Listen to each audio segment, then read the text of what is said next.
Our story begins with important things happening in a high castle. The people meekly awaited His Majesty's decision. Emperor Mikhail looked into the eyes of the man who had been sentenced and ordered him to pray. He didn't understand what was being discussed and asked again. Horror and fear were visible on his face. Everyone looked at each other, not knowing what His Majesty's verdict would be. The emperor ordered an investigation into Duke Liscarella. While she was rereading the papers, His Majesty looked at her without stopping. She understood that she had a lot of things to do ahead of her, so she needed to make a good schedule. Finally, he made a decision. A reorganization of the navy was necessary. What they heard greatly surprised everyone present. No one expected such a verdict. In the event of a military conflict with the kingdom of Tetum, the empire will be ready to fight back. The townspeople began talking excitedly, discussing the situation.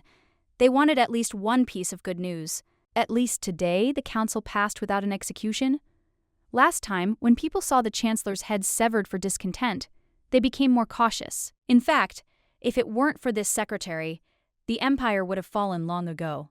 But many still didn't understand what the power was based on. No one understood how a man of humble origin could make such important decisions, from the execution of nobles to the affairs of the imperial family. Perhaps it was because the emperor himself couldn't utter a word. Suddenly, a third man interrupted the two boys' conversation. He told them to speak more quietly or not to discuss such things at all. There were too many prying ears around, and it could lead to trouble. Rumors abound, especially in high society. For example, they say this girl is the only person in the entire empire who understands His Majesty. She's been in her position for too long. She has been in office for 10 years now and may not even realize how much power she wields. Meanwhile, our heroine looked extremely tired. Apparently, the constant overwork had taken its toll. The assistant asked if the girl would like to rest, and in the meantime handed the papers to His Majesty. But she understood that if she didn't keep track of everything herself, the work would be done haphazardly. She couldn't sit idle. The assistant said that he had heard that the girl had been accompanying His Majesty for 10 years and wanted to express his respect to her, but she asked him to talk less and work more. He had important paperwork to do. The guy nodded and said that he would leave them in His Majesty's office. The girl was glad. Walking down the corridor, she finally enjoyed the silence. Suddenly, while she was looking for it, someone intercepted her. It was the emperor himself. She didn't understand why he took her hand, but the feeling of fear was too strong. He looked at her but said nothing. The girl waited for at least some words. However, he only smiled silently, as if he had decided something for himself. Then he suddenly said, "Of course." What exactly he meant was unclear, but she replied that he shouldn't worry if she was well rested. She also added that she brought the papers for review and compiled a list of official representatives. Adriana was astonished that such a young man with such a handsome face was feared not only by the entire empire but by the entire continent. He posed a huge threat to everyone. When he ascended the throne, his reign began with bloodshed. The imperial palace was tarnished and countless nobles were executed. He was called a bloody tyrant. He was ready to do anything to achieve his goals. The most brutal ruler in the history of the empire. Adriana's heart broke every time she had to pronounce someone's sentence. But she couldn't help it. That was her job. However, she hoped that it would all end soon. Finally, the girl decided to speak. She turned to him, and he looked at her with a cold gaze. She had wanted to say this for a long time and finally decided to do so. Adriana announced her intention to resign this year. She apologized for the sudden announcement, but she could no longer work there. The emperor looked surprised. She also added that it was necessary to start looking for a suitable candidate to replace her as soon as possible, otherwise state affairs would be at risk. Suddenly, he hugged her tightly, pressing her to himself.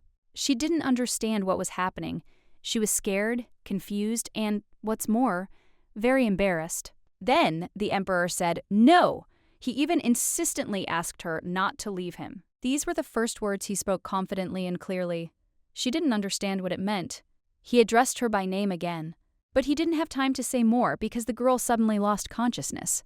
She felt very ill. He didn't know what to do, but that wasn't the main problem. Even worse, the girl didn't realize when the emperor himself had started speaking. Finally, Adriana woke up. She felt much better. She suddenly sat up abruptly, remembering everything that had happened the day before. Looking around, she saw His Majesty sitting next to her, clearly concerned about her well-being. She tried to find out where he was, but the guy remained silent. He leaned closer, his face close to hers. It seemed the girl had a fever. She couldn't explain what was happening any other way, but if she checked herself, she would understand that everything was fine. Suddenly, the guy turned around and headed for the exit. She tried to call out to him, but he didn't answer. Just before leaving the room, he said that they would discuss everything later. The girl was left alone. She didn't know what to do or what to say. It seemed the situation had gotten completely out of control. She looked out the window, not understanding what to do now. She didn't realize at what point everything had gone wrong. After all, if she hadn't knocked on McCall's door then, she might not have found herself here, in this wonderful place. And it all started a long time ago, 11 years ago. At that time, she was still a child, a commoner, and lived in a small house. She was a good housewife, so she cooked soup for her parents early in the morning. They worked long hours and often didn't get enough sleep. To make their work a little easier, she took care of them.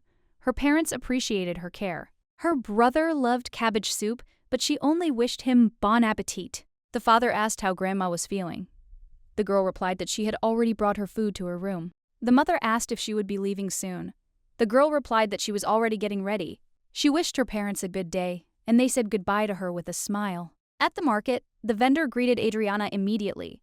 It seemed like everyone in the local community knew her. 2 other traders asked her if she was heading to the mountains again. The girl confirmed that she was. They asked if she was looking for the very medicine for her grandmother that she went to the mountains for every morning. Adriana replied that it was nothing, because only she could help her family. One of the women admitted that she envied her parents. They had such a wonderful daughter. She couldn't say the same about her own. The girl wanted to collect as many medicinal herbs as possible. If she succeeded in this, the family would be happy. With this thought, she set off further, higher and higher into the mountains. A heavy downpour began, but she continued searching. It was cold. The cold penetrated to her bones. Her hands were completely frozen and there was no way to warm them. She hadn't expected the day to be so harsh, and it was still too early to go home. Sad. She only found 3 blades of grass. Her parents will be disappointed. She had to hurry and find more herbs, because everything had to work out for her. She concentrated with all her might, realizing that her parents were having a hard time too. If she doesn't find a cure, things will get really bad. But unfortunately, she couldn't find anything. She brought back only 3 blades of grass that she managed to find and apologized for it. Her mother did not scold her, realizing that it was not her fault, and asked her not to apologize. But Adriana didn't know what to do next. Her grandmother's fate was in doubt, and it was now up to her to save her. These herbs were not enough for medicine, so they would have to call a doctor. What was even worse was that there was very little money for a doctor, and this made the girl even more disappointed in herself. Suddenly, she heard something strange in the forest and became very scared. She knew that there were bears in the mountains, but they had never come down into the forest before. A hunter told this story when he found a huge deer carcass with lacerations. This fact scared her, but she was not planning to climb high into the mountains, so she decided that there was nothing to be afraid of. Suddenly, something pounced on her. She braced herself for the worst, but instead saw something very strange. She was scared, but even more surprised. A small boy in expensive clothes stood among the bushes. She couldn't understand how he had gotten there. She tried to ask who he was, but he didn't answer. She wanted to know about his parents, but again received no answer. He didn't answer any of her questions, and Adriana was confused. She thought the boy might be deaf.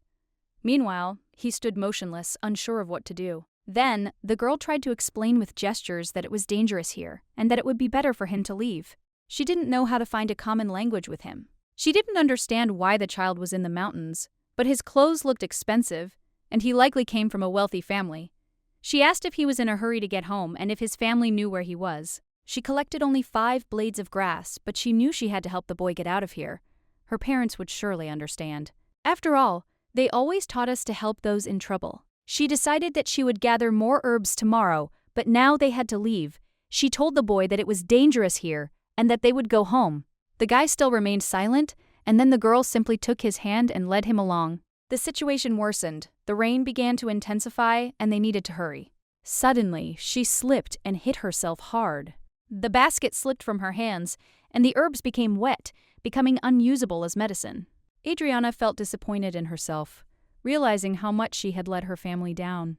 The herbs were crushed, and now the grandmother could have gotten even worse. She couldn't hold back her tears, but suddenly the boy wiped them away with his palm. She didn't understand what was happening, but the boy never said a word. He understood that the situation was extremely difficult, so he lowered his head and simply watched her tears in silence. It looked so cute and even a little funny that it unexpectedly lifted her spirits. She took him by the hands, thanked him, and encouraged, decided to move on. Now she had to concentrate and find her way back, and the boy was just standing behind her. They had fallen from a high mountain, and now it was unclear how to return. Perhaps they should try to climb higher.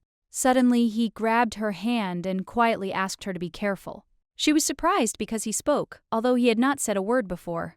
The next moment, a huge pile of stones fell on the place where the girl had just stood, which could have crushed her. She was frozen with horror, realizing that she had almost died. In a fit of emotion, she hugged the boy. He had just saved her, and then began to thank him profusely. The guy said he didn't know where the basket was, but now he was more worried about its condition.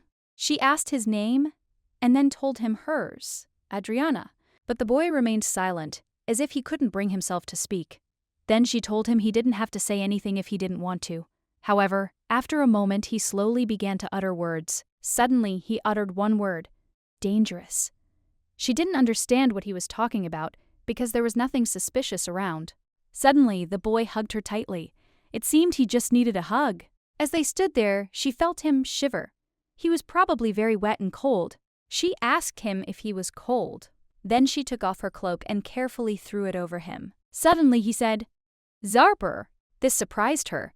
She knew the word meant a breed of dog, but she didn't understand why he said it. However, the boy didn't rush to wrap himself in the cloak. Instead, he began to take it off. Adriana, confused by why he was doing this, asked him to put it back on. But instead, he threw the cloak not only over himself, but over her as well, so that they could keep warm together. They sat down and began to think about what to do next, surrounded by a gloomy forest. Adriana found the boy very smart and kind. Suddenly, he answered her, for the first time it seemed. Perhaps no one had ever called him that before. The girl understood his feelings, but could not explain why she herself felt such a strong sense of longing. Suddenly, she noticed something and became very scared. However, then she remembered that she had once seen someone very similar to him. She remembered an argument with her brother. He was very angry about the soup, calling it bland mush. The boy suddenly took the bread from her, saying that she should eat the soup herself, while he would eat the bread. It was her bread and butter. But he didn't care. He said he was going to school, so she shouldn't bother him. Although she hadn't really had breakfast, it didn't seem to bother him. Suddenly, her grandmother called her. She was very scared, so she went to her grandmother and asked what had happened. She replied that it would rain soon. Adriana said that she understood everything and decided to close the window so that nothing would get wet. But her grandmother suddenly started yelling at her.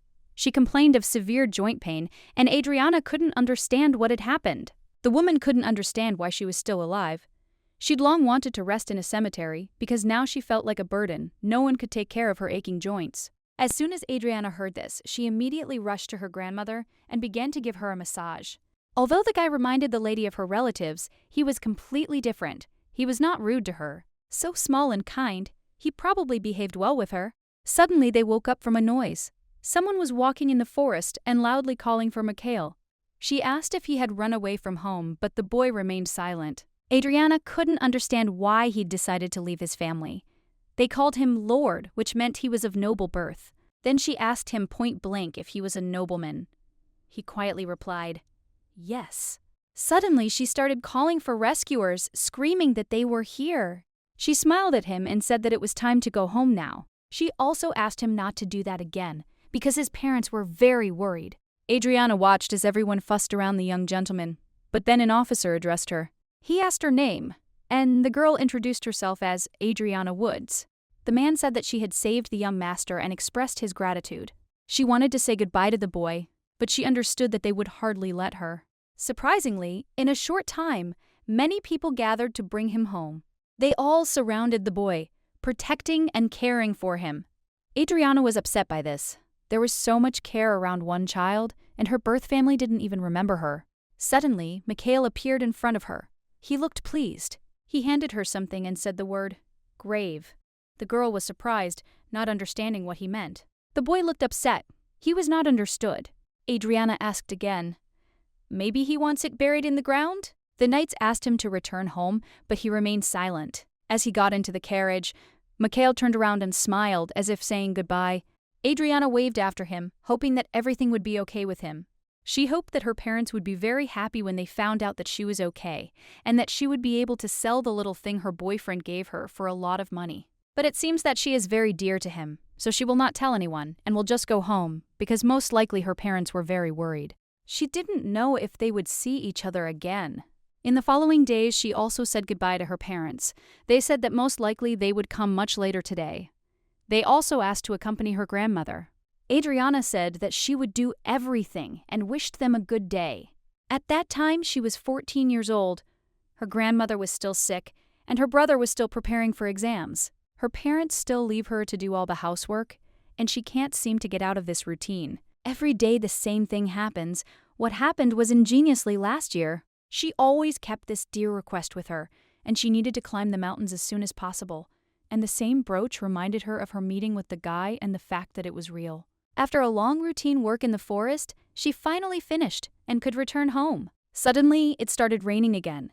She was merciless because she didn't expect it to rain here either, and she needed to get home quickly. The lightning was very close, so she moved very fast.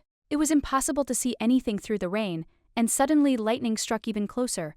The girl was so scared that she even lost her brooch. She picked it up and decided to gather her courage and pull herself together. As soon as she wanted to touch this thing, lightning struck very hard. It seems her hand was injured. I was left with nothing but a lying cake from more. It seems like she's about to die, because she's very badly burned. She didn't understand whether she was sleeping or already dying, because there was no village at all. Maybe she really is dying, but suddenly she realized that she had been dead for a long time. After all, this was the story of the novel she was reading, namely about Adriana Woods, who was the deceased sister of a corrupt nobleman. The family used her even when she was an adult, and eventually she died. She understood that she was now in this body, but she did not want to come to terms with it. She hoped that this was all not true. No matter how much she hoped that it was just a dream, a feeling of bitterness and resentment permeated her very strongly. She didn't want to die, and she made a vow to herself that she wouldn't die, and even though she was forced to indulge her family, she would never die. Meanwhile, he was getting ready to go home. His colleagues did not understand why he was leaving so quickly from here, because his sister works very hard every day, and they asked why he did not help her, but in life he said that he did not need this. Then soon at the academy, while she was getting water from the well, dirty and very tired, her brother hit her and told her to move away. She replied that she needed to wash it off because she had fallen down the hill. Then he asked why she didn't cut her long hair since she didn't need it at all. He also added that I wasn't very good today, so he wanted something better for dinner. Suddenly, she decided not to indulge him and said that she could not cook something new. And I asked her again if she was sure of what she was saying, and she answered him with a look that she would not do that. The girl replied that she couldn't do that at all and put down the bucket. She said that she was very tired and she felt very bad, so she would go to bed. My brother, was surprised because she was not going to cook anything because she was tired and did not understand what they would eat. It seems he is not at all interested in what condition his sister is in and so on. The girl replied that he should prepare dinner for the family himself. This surprised him so much that he asked if she had lost her mind or if the girl had gone crazy, because he never expected such a reaction. The girl replied that she hoped they would never set up the exam like that, because civil servants wouldn't be smart at all. Most likely, they would just be social parasites. The girl was very angry with him. She understood that he had been using her all this time. Suddenly, she decided that her brother could get some water himself, so she plunged her head into it. I didn't understand what she was doing. The girl smiled and asked if he needed more water. He was very surprised by such a question. It seemed to him that his sister had gone off the rails. It seemed to him that she was completely abnormal. He didn't understand how she dared, and he also threatened to tell her parents everything. But she didn't answer him. She just looked into the distance and sat there until the evening. When she came home, her devastated father asked Adriana what had happened. The girl led her parents into her room and asked what happened. They learned that Adriana had been acting inappropriately with her grandmother, and she had also acted the same way with her brother. They asked Adriana what was happening to her because you can't treat your family like that. The girl apologized. The father replied that she probably doesn't understand because we have a lot, but in adulthood, she will have a lot of difficulties, so sooner or later each of you faces a difficult period, but one day everything will fall into place. He stroked the girl on the head and said that everyone has the right to make mistakes, so they forgive her for this and leave her without punishment if she goes to apologize to her brother and grandmother. Suddenly, she replied that she was very tired. Her father did not understand what she said and asked again what she meant, and she started yelling at everyone that she was very tired. It was clear that this situation made me very angry. She burst into tears even more and said that the light rises before dawn and tidies up, which is breakfast before they go to bed. This answer greatly surprised the parents, and the girl continued to lead the authorities into the mountains in search of medicine for her grandmother. And when she comes home, my ungrateful grandmother and brother are waiting for me. My mother couldn't listen to this anymore, so she hugged her daughter, realizing how hard it was for me. She said that she was very sorry that everything was happening this way, and at that moment the main character realized that her parents could understand her, at least her mother for sure. The girl wiped away her tears and said that everything was fine, and her mother said that she was very glad to hear this. Well, after these warm words, I asked her to apologize to her brother. This destroyed her even more inside. It shocked her so much that she immediately changed her facial expression. Mom asked because of what was left for us. Mom added that she thought that she had at least grown up a little and changed, but she was very mistaken. Father said that he had spoken and that everything would be like this. Her father ordered her to immediately apologize to her family, especially her brother. The main character stood there in tears. I don't know what I'm doing, but my father added that she's not a child at all and life is not as simple as she thinks. Adriana suddenly remembered how her mother loved to tell her friends how good her daughter was. At the time it seemed like a display of pride, but now it became clear. It was all an insincere game, a way to control and suppress. She refused to comply. Realizing she didn't have to endure everything, she decided to make it clear. Let her brother at least once experience what she was going through. And she herself would study, despite everyone's threats and protests. This response caused a storm. The parents grew even more angry, accusing Adriana of rudeness. They felt she had violated the established order, encroached on their authority, and abandoned the upbringing they had thought sufficient. The conversation escalated into a full-blown argument. Containing her anger, the girl asked, would there ever be a single decision in this house made for her? Her words were full of pain, but they reflected everything she'd long felt inside. Her father looked at her with surprise and irritation. He said he didn't recognize his own daughter and couldn't understand where she got all this from. And then he announced a punishment, not wanting to get into it.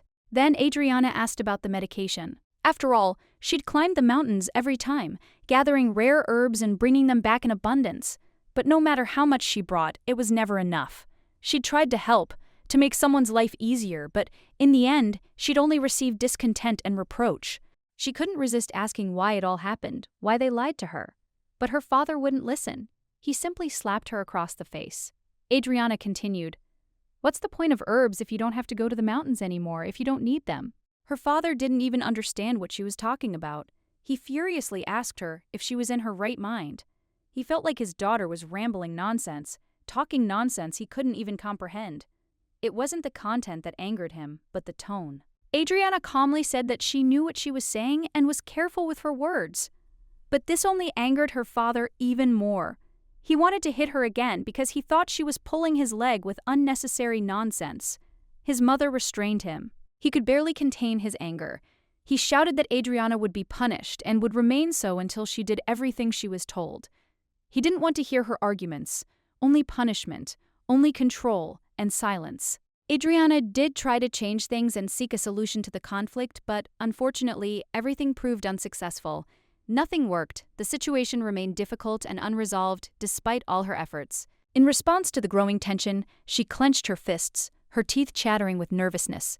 As if trying to deflect guilt, she apologized to her parents, explaining that she must have been out of her mind and simply couldn't control herself. She added that she felt genuine shame for her words and actions, unable to understand what had come over her.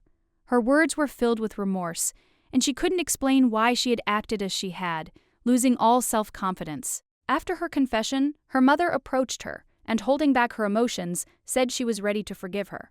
However, to do so, she needed to continue working. It wasn't that difficult, and she could correct her mistake through action. Adriana, hearing her mother's words, decided she needed to continue working for her family. She calmly stated that she didn't find it difficult because she loved working for her family and was willing to put in the effort. She didn't add that she also wanted to earn money to pay back her tuition fees. But her mother, noticing her desire, replied that she was too young and needed to focus on household chores rather than financial matters. The young lady, overhearing the remark, explained that she knew Jennifer, despite her young age, had already found work as a maid. She realized how little she had been helping her family and was now determined to do even more. In fact, her father used these medicines not to treat his ailing grandmother, but to sell them. He believed it was a profitable business that would bring him considerable profit, although he didn't care about his grandmother's health. He was delighted to hear such words from his daughter, and at that moment, he suggested she become even more helpful. He said that if she wanted to help, she should do it much better, and he offered his help. The older brother, observing this scene, couldn't help but realize how naive and foolish his sister was acting. He thought she had no idea about real life and its complexities. He, however, felt that she was to blame for everything, even if she didn't realize it. He was convinced that she should have shown more caution and maturity in her actions to avoid similar situations.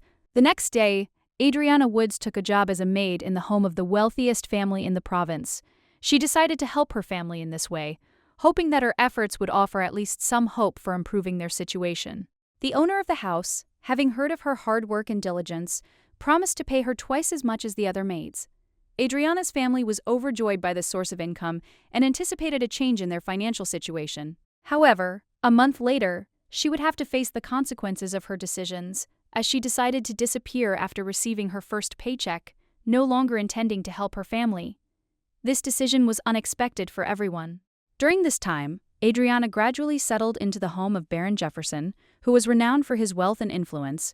Her life in the mansion, though difficult to begin with, soon began to improve, and she began to adjust to the new rhythm. The head maid, observing Adriana, noticed that she didn't look like other people her age. She studied her closely, trying to discern what might be hidden behind her appearance and why she seemed so unusual for her age group. Adriana, noticing the head maid's attention, replied that all the women in her family were short. This explanation, it turned out, was enough to prevent the head maid from asking further questions. The head maid, satisfied with the explanation, said that in that case, there wouldn't be such a height-based choice among those working in the house, and suggested Adriana write her name in the appropriate field. This wasn't a problem for the girl, as she had learned to write as a child. It was a contract. It stated that if the girl left before 3 months, there would be no salary. Also, if she runs away from the country, the head maid will make sure that she can no longer return home, so she should keep that in mind. She liked the new girl. It seems she had big plans for her. She ordered another maid to take her where she needed to go, where there was a place. Bad told the people to get ready quickly, because they don't have enough hands. The girl immediately agreed and ran.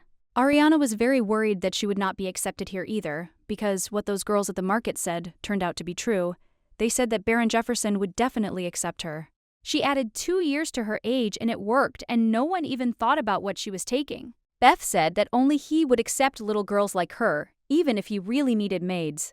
But it doesn't matter because the woman was sure that if the young lady wants to work, she will try, because there is also a shortage of hands here, so they took her without a letter of recommendation, despite the fact that this is an aristocratic family.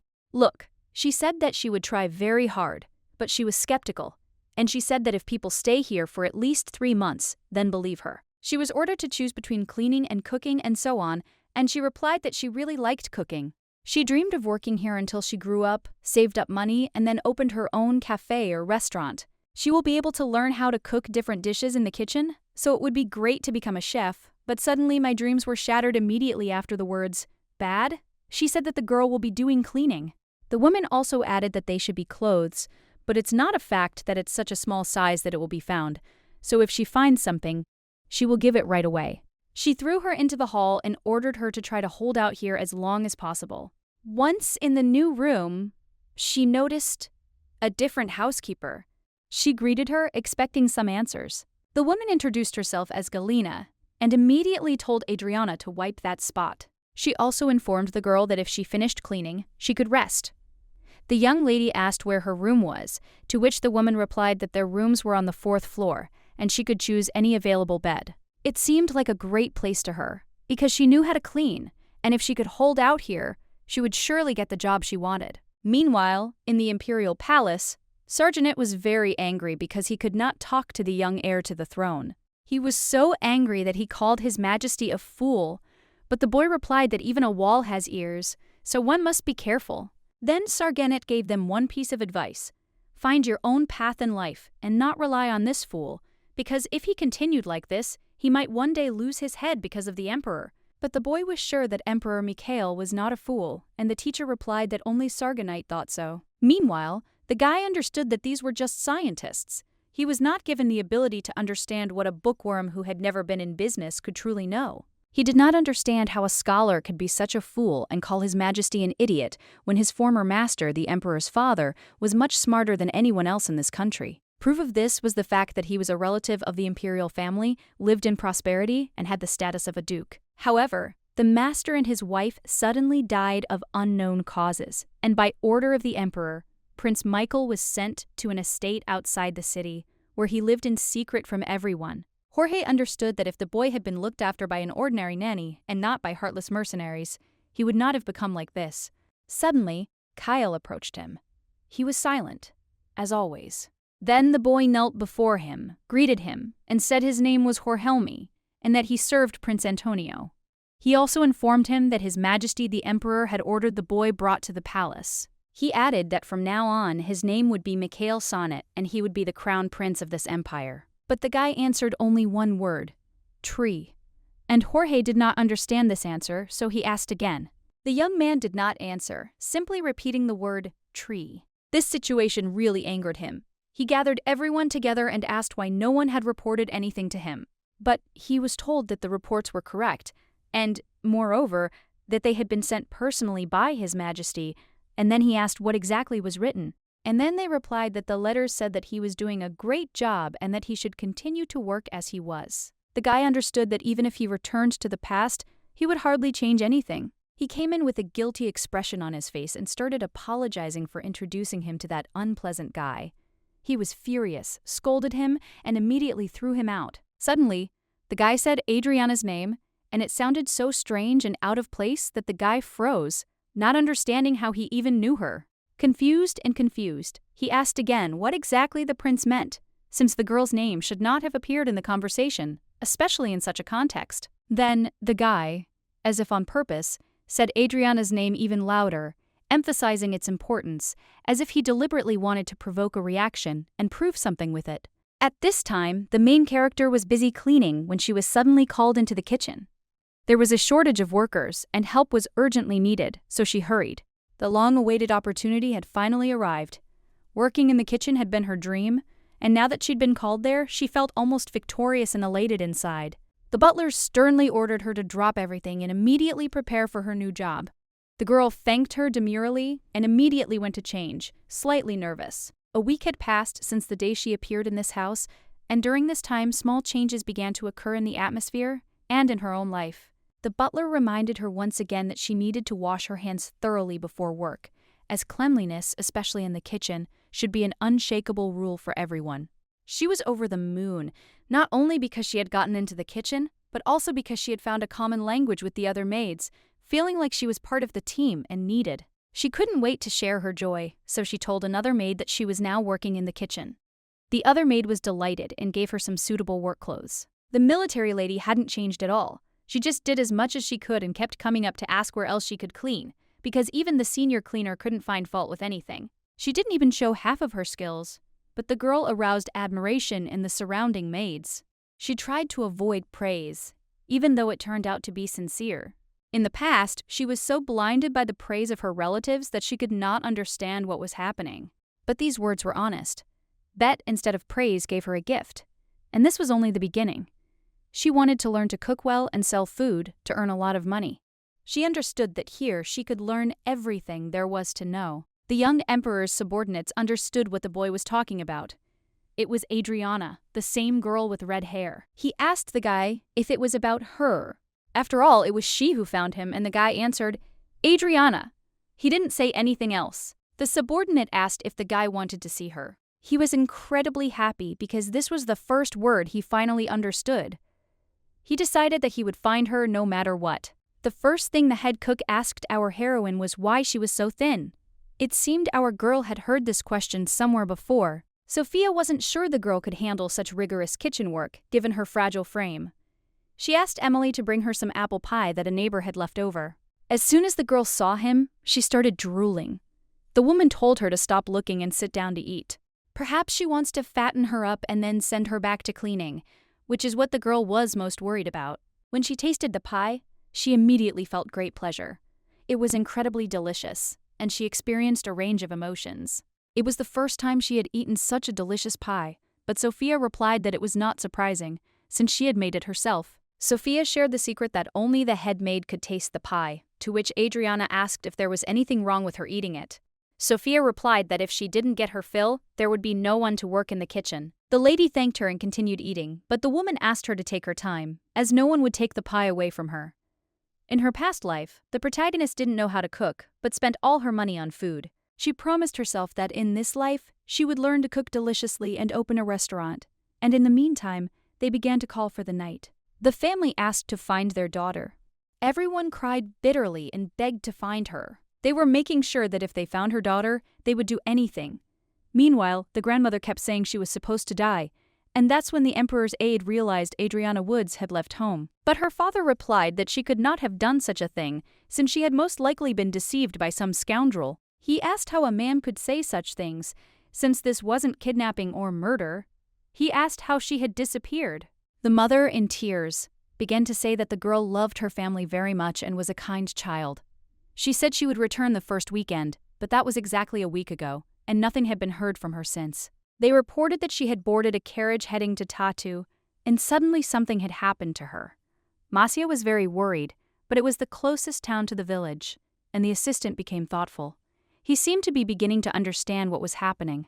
The family explained how they'd spent all their savings but still couldn't find her. Then the boy asked how old she was. They replied that she was 14. He immediately realized she was too young to work as a servant. Poor people often sell their daughters to other people, and he realized this couple didn't love their child as much as they claimed. Village girls often run away after their first paycheck, unable to cope with the hard work, and this is not surprising. Perhaps these people were looking for Adriana because they missed her and loved her. He saw no point in talking to them any further, so he silently turned and began to leave, despite their pleas. He couldn't understand where this girl could have disappeared to, since all she could do was work as a maid. Perhaps her parents had searched Tatum, and most likely she had fled to another city, or perhaps even the capital. The knight finally vowed to his master that he would not fail him. He felt completely responsible and knew he had to find the girl by any means necessary, no matter what. By this time, Adriana had already finished washing dishes in the kitchen.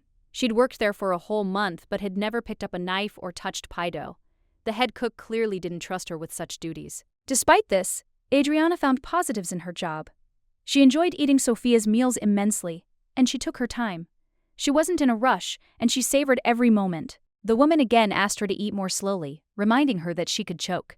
Adriana, caught up in the taste, lost track of time, and Sophia worried for her safety. Sophia couldn't resist asking why Adriana was so eager to work in the kitchen. She honestly admitted that she dreamed of learning to cook. It was important for her to master this skill and understand how to cook for herself. This confirmed her thoughts. Sophia added that the girl must have been upset that she'd never held a knife and couldn't even knead dough.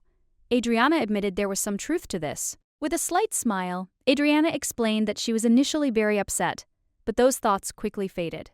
Now she enjoys delicious food without worrying about not being trusted with such simple tasks. Her words made the woman laugh. Adriana felt a little embarrassed, wondering if she'd said something wrong. She was happy, but she also felt that not everything could be perfect. The woman was surprised that her food was actually so delicious, and Adriana replied that she felt happy when she ate it. Sophia, smiling, said that starting tomorrow, the girl would no longer wash the dishes. Sophia then suggested that Adriana start with easier tasks, like peeling onions or potatoes. She also promised to teach her how to cook, which added to the girl's joy. Adriana's eyes sparkled with happiness. She hadn't expected such news and was overjoyed. It all seemed incredible to her, but she was certain this was the beginning of a new journey. Sophia glanced at the girl and sternly warned her that she would now have to follow all her instructions. The girl agreed without hesitation, as she had long dreamed of learning everything as Sophia could, and was willing to work hard to achieve it. Meanwhile, Baron Jefferson's friend Oleg came to visit him, and the Baron realized that in this situation, he had no choice but to rely on his maids, hoping that they would work more diligently. The Baron's wife reported that His Majesty would arrive late, and now that everything was calm, it was time to start training the maids, because they clearly had not shown due diligence in their work. The Baron was not at all happy with the state of affairs and realized that now he and his wife would have to train these ignorant maids themselves, since there was no one among the servants whom they could trust. After his brother's death, the Baron inherited the title and, it seemed, would now enjoy the full luxury of an aristocrat's life. Despite this, he was never invited to any important social events, and certainly not to a ball. Meeting these high-ranking guests could have been his only chance, but the Baron didn't yet know what awaited him. The next morning, all the maids gathered around the table to eat, and though it was an ordinary moment of the day, there was a strange atmosphere in the air. Every room seemed to have a special feel, as if something important was about to happen. Suddenly, one of the maids approached Sophia and informed her that they had been tasked with preparing the table for dinner. Sophia, listening with interest to the request, immediately realized that this was no ordinary dinner, but preparation for something more important. This news truly delighted the woman, as it meant that special guests were likely coming, and the preparations for such a dinner would be particularly special. She immediately began thinking about how best to organize everything. Soon it became known that Sir Jorge, His Majesty's attendant, would be arriving. This surprised everyone, as his visit was completely unexpected.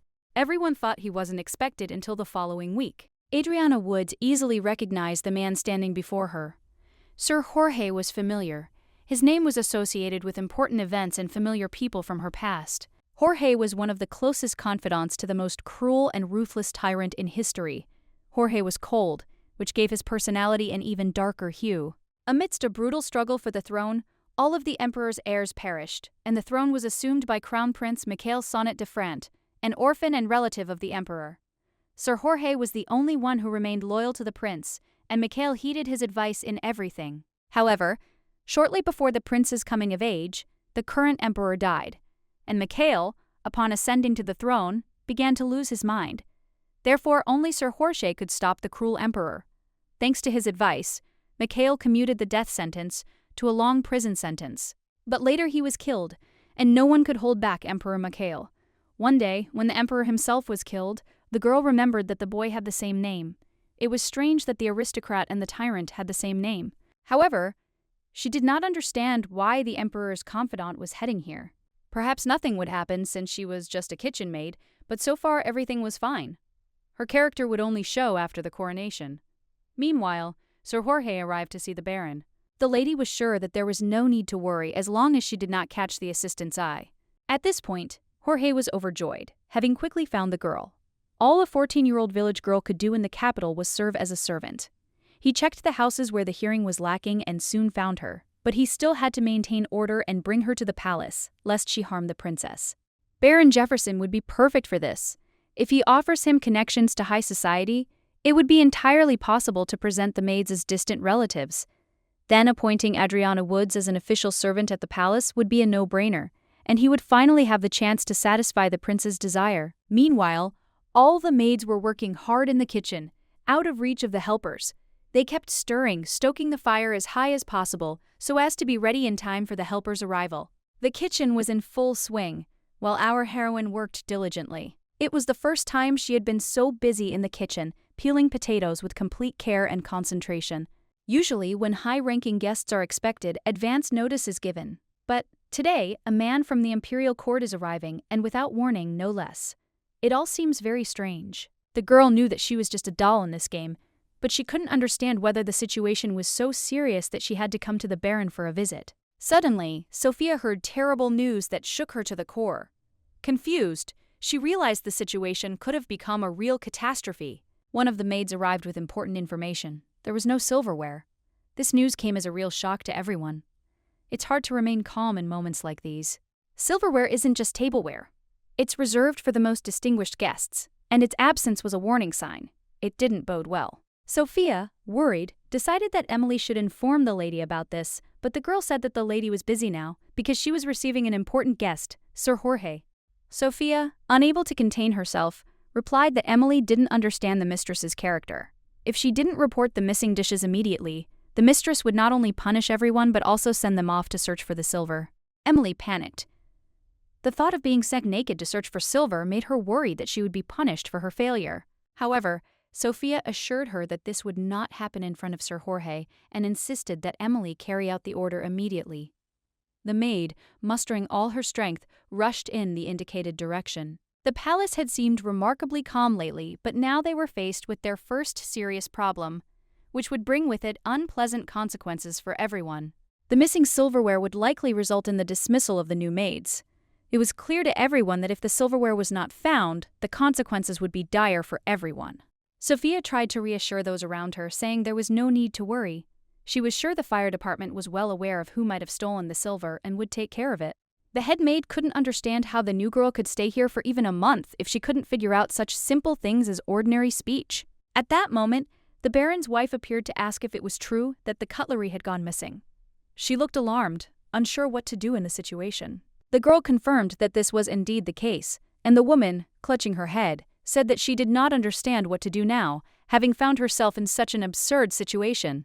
The woman realized that she needed to find the culprit as quickly as possible, otherwise he might escape, and everything would remain unsolved, which would only make the situation worse. Sophia said that if Sir Jorge left, the silverware would already be sold. This put everyone in an awkward position, and she couldn't help but agree. She suggested apologizing to Sir Jorge and finding the culprit, and to do this, she needed to carefully check all the places where the missing dishes could have been hidden. The young lady was very upset. She couldn't imagine how such important things could be so easily overlooked, especially in the presence of an honored guest. The lady agreed, since everyone could have been among them, even though the devices had last been used yesterday. She hoped it wasn't as serious as it seemed. The woman added that Sophia probably doesn't understand the full complexity of the situation, as she doesn't have the proper education to properly assess everything that's happening. Ultimately, she concluded that the incident most likely occurred during a visit. The maids, for their part, were unsure what to do next. Meanwhile, Sophia turned to the cooks in the kitchen, realizing that even though the cutlery was missing, it didn't mean Sir Jorge would refuse the meal. She gave the order to immediately prepare the usual utensils. The protagonist couldn't understand why problems started right when she showed up. Adding to the high-ranking guest's visit, the silver went missing, and she was having trouble keeping her thoughts in order.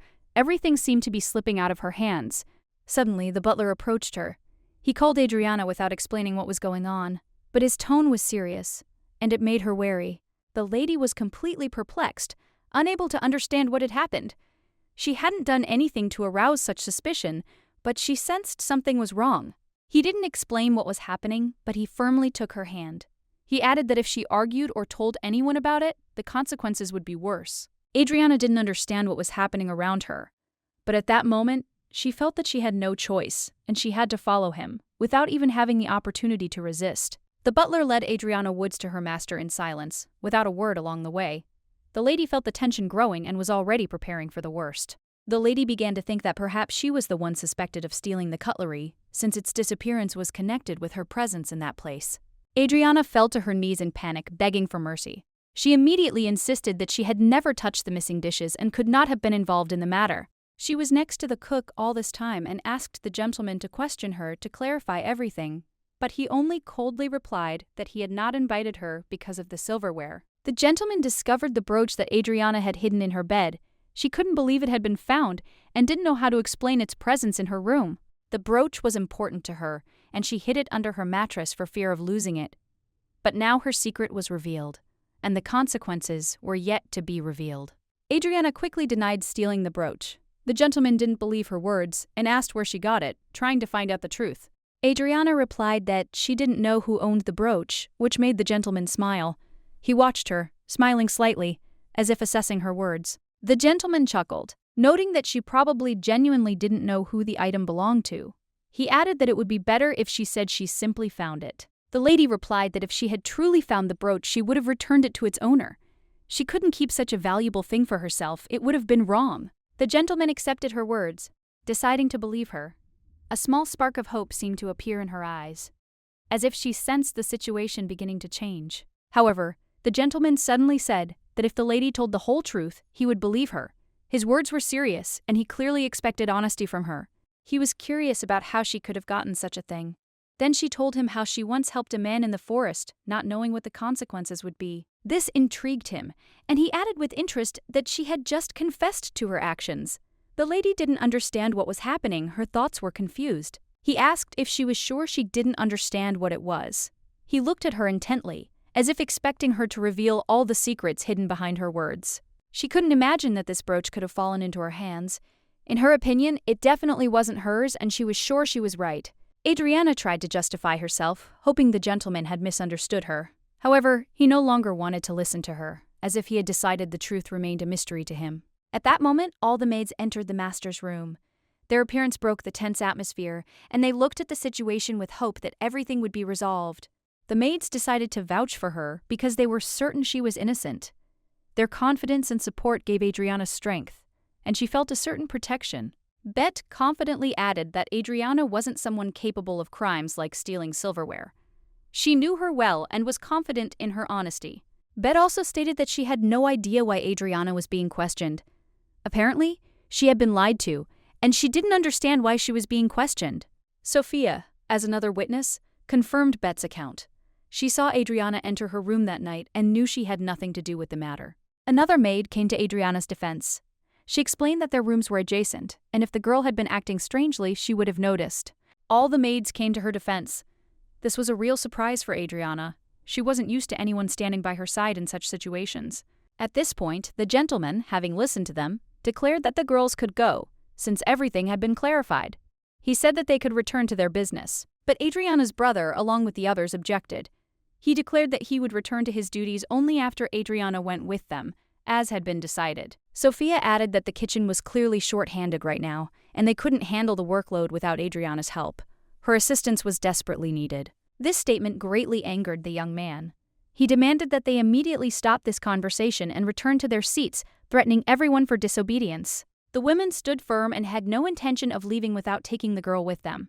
Their determination was so strong that they wouldn't let anyone or anything stop them. The man didn't actually do all this for some silverware, as one might think. The reason was much deeper, and it soon became obvious. Then they asked him why he was acting so strangely and irrationally, despite the apparent motivation. He merely remained silent in response, unwilling to reveal the secret. The man instantly recognized the voice and realized with alarm that it was the Emperor's aide himself, Jorge. He was known for his decisiveness and authority. Jorge entered the room like a bolt from the blue, unexpectedly. His presence changed the atmosphere, and everyone immediately sensed that something serious was happening. Parole, hearing this, was terrified and realized he had to be obedient. He immediately began following Jorge's instructions, knowing he wouldn't tolerate any mistakes. The Emperor's aide was certain he was referring to silverware passed down from generation to generation. However, as it turned out, he was very mistaken. The gentleman added that they had important matters to discuss and it would be best for everyone to send the girls back without further delay. That way, they could return to their duties. The Baron, hearing this, exploded with anger again and shouted at the maids. He ordered them to return to work immediately, without wasting a minute or arguing. As Sophia and Adriana headed to the kitchen, they discussed how much work lay ahead. Then our heroine asked if the woman was interested in what had really happened. Notara laughed, noting that this situation wasn't unique. The girl wasn't the first to be placed in such harsh circumstances. Similar situations had happened before. The woman reported that similar incidents had happened before. Now it was their turn, and no one could truly understand the behavior of these aristocrats. The aristocrats truly had many important matters to attend to, and Adriana intended to help them. Therefore, she needed to return to the task she was here for as soon as possible. The protagonist accepted this proposal, deciding with a smile to continue working as planned. She clearly understood that she needed to move on. In the silence, in the vast surroundings, Jorge couldn't resist asking why the Baron had interrogated the maid. His questions piled up, and his interest only grew. Someone said there was nothing unusual about this. He also noted that at that moment, the Emperor's aide should have been with his wife, not conducting an investigation. However, he replied that he had heard screams and decided to go over and investigate. His concern was justified, and he couldn't ignore the situation. Besides, something truly interesting was unfolding here. Baron was furious because all this had happened because of the maids, who had caused him to miss out on a crucial opportunity. He recounted how a brooch with an imperial design had been found on the bed of one of the maids. This discovery immediately struck him as odd, and he sensed that some secret was hidden there. An ordinary maid would not have had such expensive items, so it is likely that she received them from someone as payment for services or other reward. The unexpected appearance of the Grey Orcus could have been proof of this. His arrival was obviously connected with the brooch.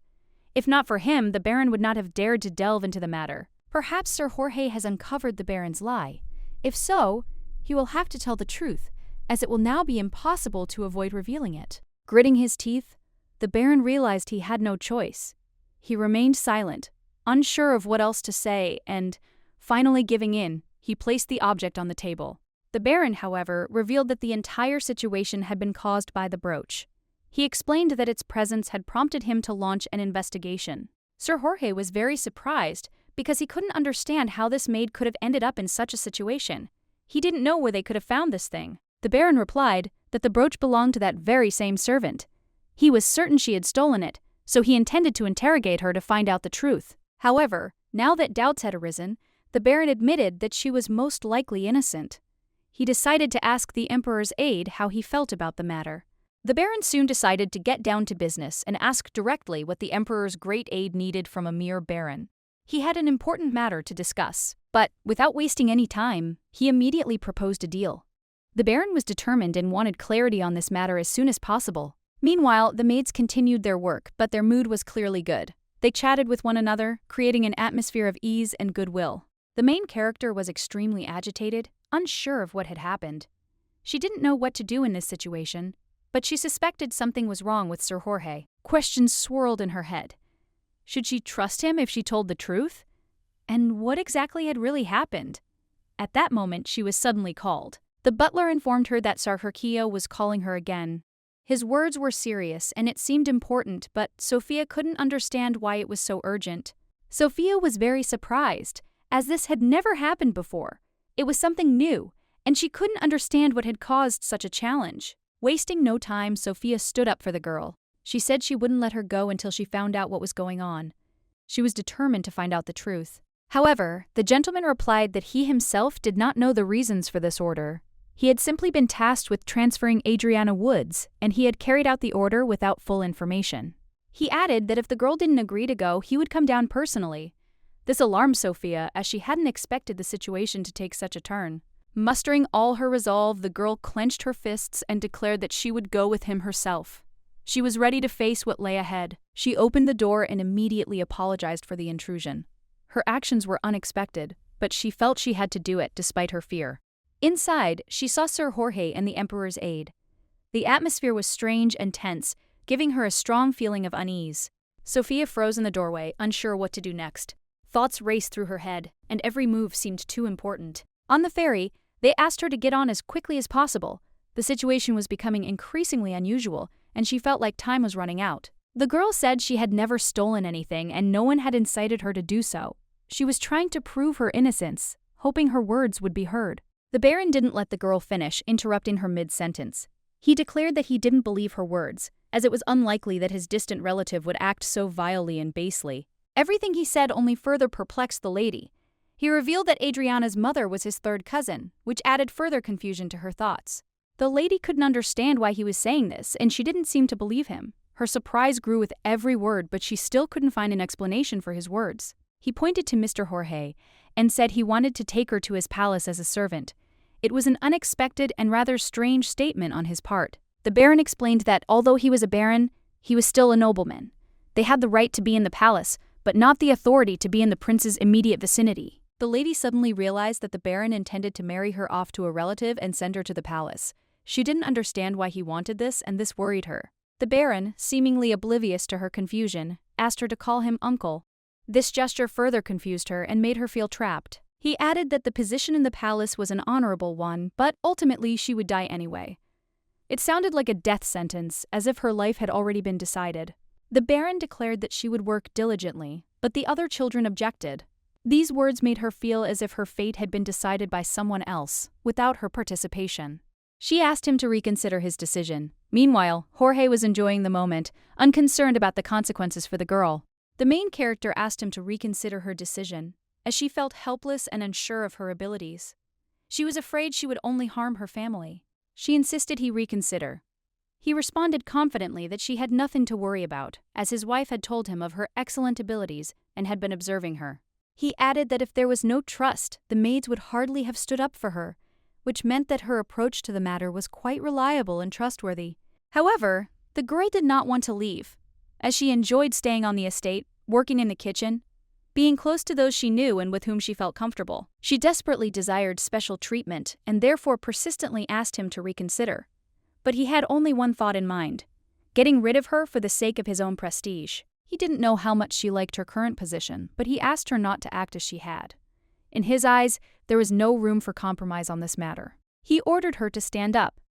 She wanted to say something in response, but he stopped her, telling her to pull herself together and stop saying unnecessary things in this situation. He approached her and, glaring angrily, said he didn't like this whole scene.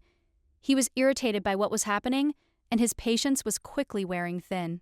The girl had been wrong, and now she realized that despite her pleas, he had no intention of listening.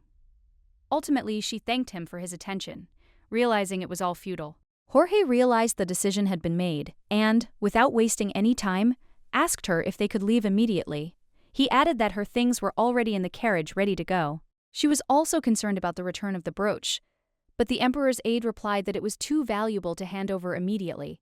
He promised that the brooch would be returned upon arrival at the palace. Despite all the circumstances, she still couldn't forget her maids and expressed a desire to at least say goodbye to them before leaving. This was an important moment for her. Unlike her, he was eager to complete the process as quickly as possible. He explained that Mr. Jorge was too busy to waste time on goodbyes and assured her that he would personally deliver her things to the maids. The protagonist realized her situation had changed dramatically. She moved toward the carriage reluctantly, but aware that she was already here, in this place, and could not turn back. Mr. Jorge warned her not to leave the carriage until he gave her permission. His words sounded like a strict order, to be followed without question. She asked if she would go alone, hoping that she could wait for the right moment to escape, but her hopes of freedom became more and more illusory with each question she asked. Mr. Jorge was a master at reading people. He immediately noticed on her face what she was trying to hide. Her intentions didn't escape his notice. She wanted to escape. Despite this, she decided to get out of the situation, saying it would be better for her to go alone. There were only men around, but Jorge immediately replied that no one would pay attention to a maid. She found a way to turn the situation to her advantage, claiming she was now related to Baron Jefferson. If rumors about her began to spread, it could even harm the Baron. Mr. Jorge hit himself on the head. He couldn't understand why he had chosen this particular maid for his trip. His thoughts were filled with questions about his mistake. The lady then asked me to convey to the Baron that this had been a mistake, and that she was not at all suitable for His Highness. She hoped that this would rectify the situation. However, Jorge couldn't fulfill her request. Instead, he agreed with her words, adding that she was completely right, but he couldn't do as she wanted. Jorge said that although she was a distant relative of the Baron, he had personally recognized her. Therefore, it would be inappropriate for a stranger to ride in the same carriage with her, since she was not the prince's maid. The protagonist asked her to go alone, assuring her that this would avoid the worst. He understood that if Sir Jorge or the other servants had gone with her, she would not have dared to escape. The gentleman, concerned about what was happening, asked her to remain calm and not interfere. He believed that this was how she could avoid any unpleasant consequences. He announced that they would rush straight to the palace and insisted that she not even think about escaping. His words were resolute, leaving little hope of freedom. The horses, led by a confident hand, quickly set off, beginning their swift and inexorable run. Everything happened so quickly that the heroine barely had time to react. The pace was so fast that the girl even felt a jolt at the start, not expecting such speed. Everything happened so suddenly that she had no time to react. She couldn't understand why she was still sitting in the carriage. It was also unclear why Sir Jorge was taking her to the castle, since she knew she had to escape as quickly as possible. At the palace, she would still be considered a servant, even though she was related to the Baron. Moreover, her master would soon become the future Tyrant, which only exacerbated the situation. She didn't even have time to realize how quickly they had arrived. Everything happened so quickly that she didn't even have time to comprehend what had happened. But Sir Jorge was already scolding the knights. The heroine's thoughts didn't linger on this moment. She understood that now she needed only one thing: to seize the opportunity and escape without wasting time on reflection. Sir Jorge continued to yell at his subordinates, his voice full of discontent. This gave the heroine an opportunity. She slipped out of the carriage very quietly, hoping not to attract attention. He was apparently angry with his knights, demanding more from them. Meanwhile, the main character seized the opportunity and ran quickly toward the bushes, hoping for cover. Adriana was surprised to see such beauty before her. It was a garden, but too verdant to be considered ordinary. Her gaze was lost among the vegetation. Luckily, there was a place to hide if she encountered the gardener. She could say she was a new servant who had arrived with Baron Jefferson and had gotten lost. She planned to spend the night here and, in the morning, follow the sun to find a way beyond this mysterious place. Everything was to be decided the following morning. Now all she could do was pretend. It was unlikely anyone would be looking for a runaway maid, but it still wouldn't hurt to be careful, especially in a place like this. Suddenly, she realized she had somehow found herself in the very center of a strange labyrinth of green leaves. She didn't know where to go, but her intuition told her to move. Her task now was to hold out until morning. Then she simply had to move toward the rising sun and hope it would lead her to the exit. But first, she needed to somehow escape this labyrinth. The green mass surrounded her on all sides, and the exit was not obvious. She wandered through the labyrinth for a long time, but there was no end in sight. If she screamed, she might be heard, but the air was so stifling that she found it difficult to breathe. Adriana didn't know where to go next, but suddenly she noticed a light shining through the greenery. It was a faint but reassuring glow. She realized that she needed to get to this light, because it could be her chance to get out of this strange and disturbing place. Suddenly, among the greenery, she saw him. Mikhail was standing in a field, holding a flower in his hands, but upon seeing her, he instantly blushed and became deeply embarrassed. Mikhail didn't know how to act when he saw her. He immediately felt shy, as his unexpected encounter with Adriana had taken him by surprise. Everything that was happening seemed like a disturbing dream to the heroine. She couldn't believe it was reality, so strange and unexpected was every moment of their meeting. The boy handed her a bouquet of flowers that could only be found in the mountains, in places where nature itself seemed to create beauty. He seemed confident in his gesture. The heroine thought she understood the meaning of these flowers, but something in the guy's behavior indicated that he knew that their paths would cross again in the future. She couldn't imagine how he could end up in such a restaurant, but the guy confidently answered her that it was all the result of fate, that their meeting was inevitable. At that moment, the girl froze, realizing that everything happening to her was too different from what she expected. Her thoughts were jumbled into a single, unclear picture. But he simply smiled, saying the word fate again. His confidence in the concept made her wonder if perhaps fate really did exist. She couldn't understand what the word meant to him, but somehow it seemed more appropriate for the novel's protagonist than for her own life. Suddenly, her gaze caught a thin trace of blood on her arm. The boy noticed it and, concerned for her health, hurried to bandage her arm. His concern was obvious. The girl, surprised by his actions, asked how he ended up in this garden, since this place belonged to the prince himself. Her question was full of bewilderment and interest. To her surprise, the guy only responded with one word: mosquito. This triggered a ton of thoughts, and she wondered what exactly that answer might mean. And then she suddenly realized that he was using the word as an analogy to mosquitoes that appear unexpectedly and disturb the peace, as if upsetting the balance of a quiet life. The girl realized it was now clear to her. He had entered here secretly. His cryptic words in response to her guesses only added to the intrigue, and he seemed to be playing a game. She realized that he must have been feeling under pressure because, despite his youth, he was forced to cope with difficulties that were beyond the capabilities of a young man. The guy probably had to go through difficulties, but despite this, he was still able to find the positives in the situation, which made his behavior more resilient and optimistic. At one point, the boy handed her a small ball, claiming it was a baby bird. This strange yet sweet offer aroused the girl's curiosity and surprise. She was shocked when she first saw such fruits, but her interest in them was so great that she could not resist the desire to taste them. As soon as she tasted these berries, her heart filled with delight. She couldn't help but fall in love with their extraordinary, delicious flavor. She exclaimed that it was incredibly delicious, to which the guy smiled and said only one word: ant. She found the answer a little odd, but she didn't pay it any mind. Once in the imperial palace, the girl noticed that even the fruits here were different from those in her native land. The boy probably meant that everything here was in abundance, like ants in an anthill. The girl, a little worried, asked if they would be considered criminals if they ate the fruit. The boy calmly replied, "Foam." This reassured the girl, and her doubts were dispelled. Having convinced herself that all her fears were unfounded, she decided that she would enjoy these fruits and eat as many of them as she could, without any restrictions. They had a fun and carefree time until, suddenly, the girl noticed something interesting in the distance, which immediately caught her attention and made her concentrate. Looking more closely, she noticed a narrow path leading toward the exit. This discovery was quite significant for her at the time.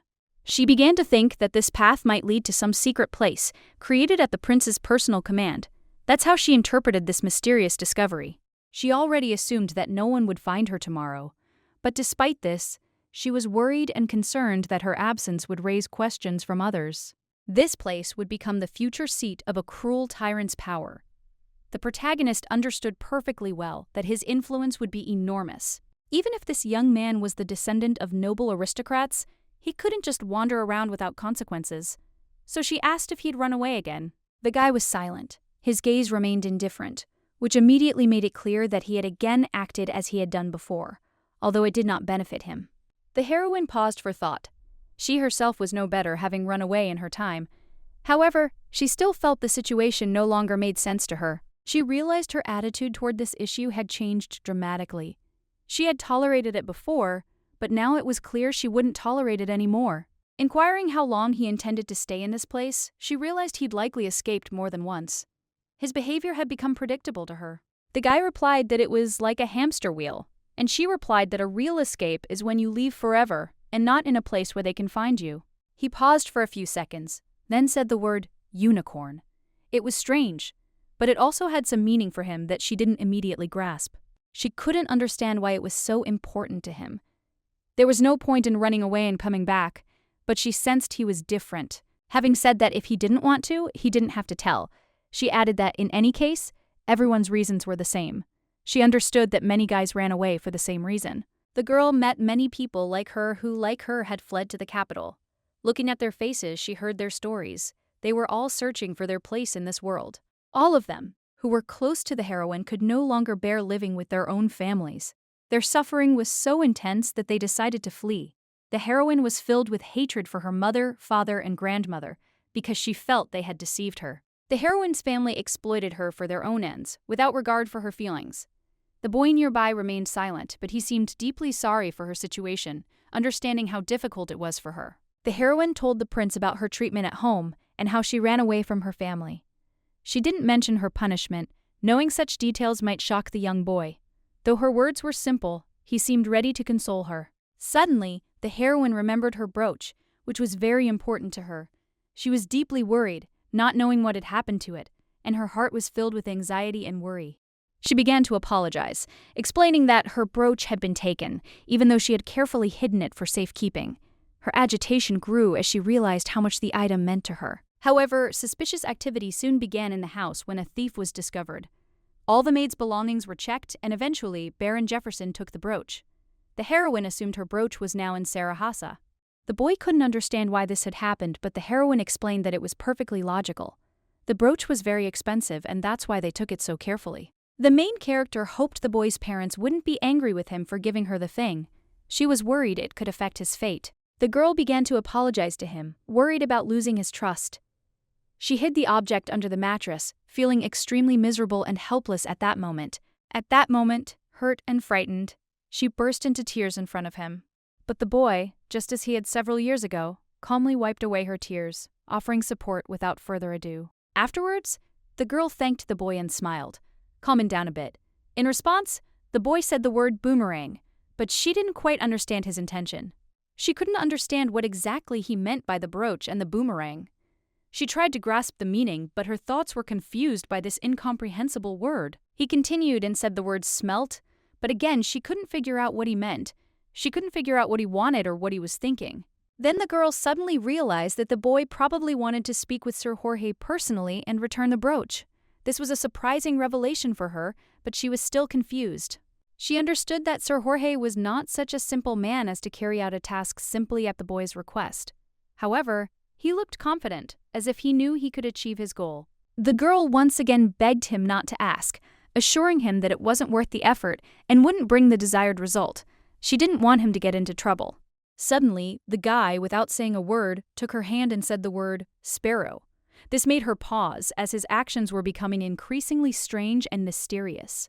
She thought that perhaps everything had been right, and that Sir Jorge might not be as dangerous as she thought. Perhaps everything wasn't as complicated as it seemed at first glance. But then came another prince, and at that moment, everything changed. Suddenly the boy was in danger, and the prince might hate him and his parents. The answer was as sure as a unicorn. It meant everything would be fine. The guy seemed absolutely sure of what he was saying. His words sounded so confident that the girl believed him, without any doubts about the future. She agreed with him, but asked him to remember one important rule: don't return the brooch. She didn't think it was necessary, but she couldn't understand why. It felt strange in front of the guy, since he himself had given her the brooch. An interesting thought suddenly popped into her head, one that could possibly change everything in their future actions. The lady decided to ask a strange question. Could she be taken into Michael's house as a servant? She took this step, hoping that everything would work out as planned. She decided to work as a maid in his house because everything was starting to fall into place, as she hoped.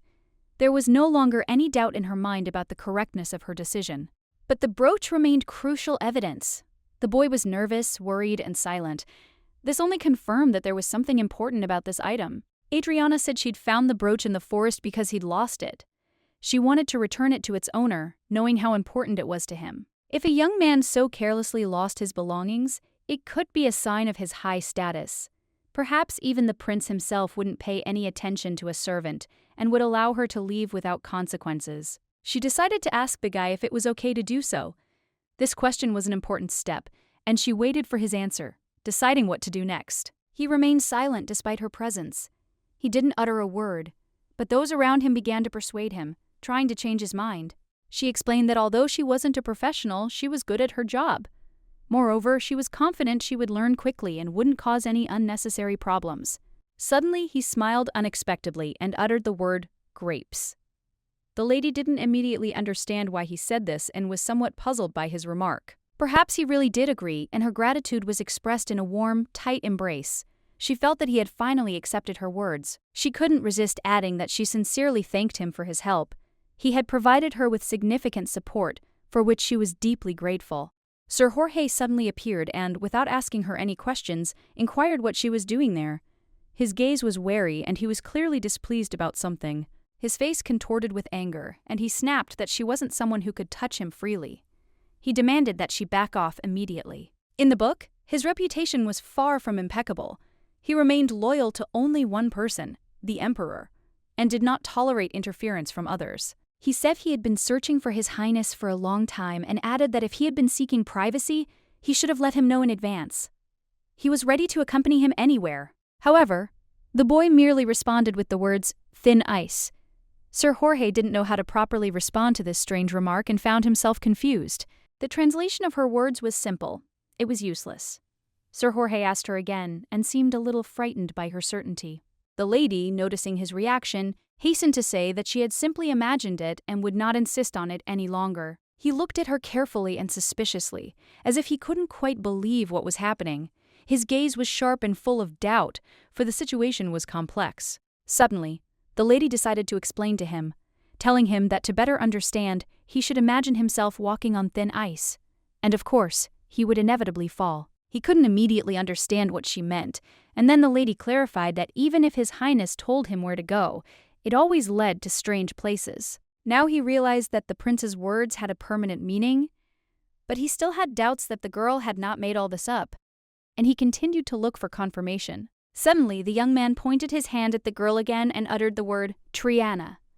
This meant that she was right, and his words were not mistaken. But Sir Jorge couldn't believe what he was hearing. It sounded completely unbelievable.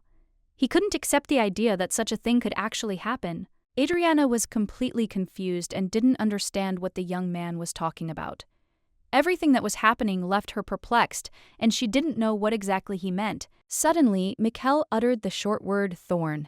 It was a kind of signal, a warning for Sir Jorge to be careful, as things could get dangerous. It was an analogy reminiscent of a flower with thorns, outwardly attractive but painful to the touch.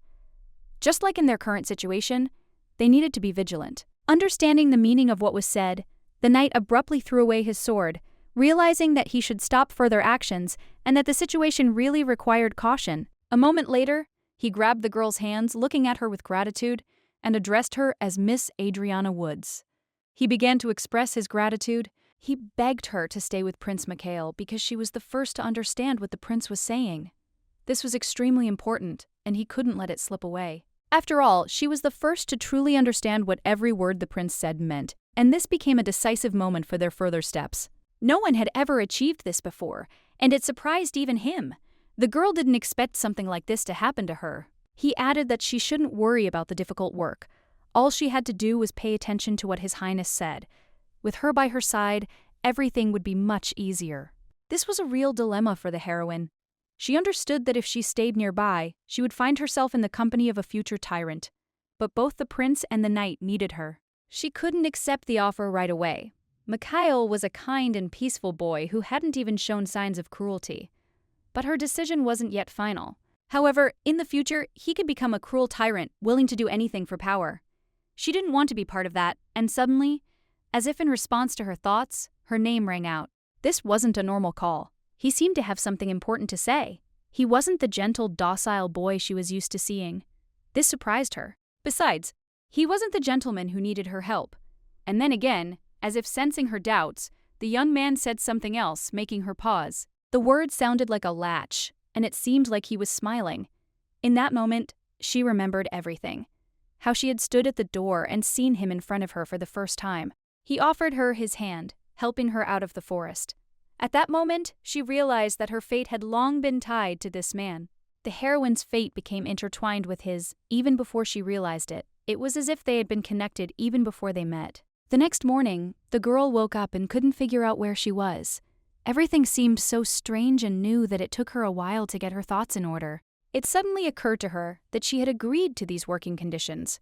Memories flashed through her mind, and she realized she could no longer go back. She promised herself that no matter what job she did, she would stay in this castle, perhaps as a servant or in some other position. But it wasn't until the next morning that she realized the full gravity of her actions. She couldn't believe she'd agreed to such terms so easily. She felt out of her mind and couldn't understand how she could have agreed to such a thing. It was a strange feeling, as if she'd lost all common sense. Suddenly, someone turned to her and asked if she was okay, if anything hurt. She couldn't understand where all this attention and concern was coming from.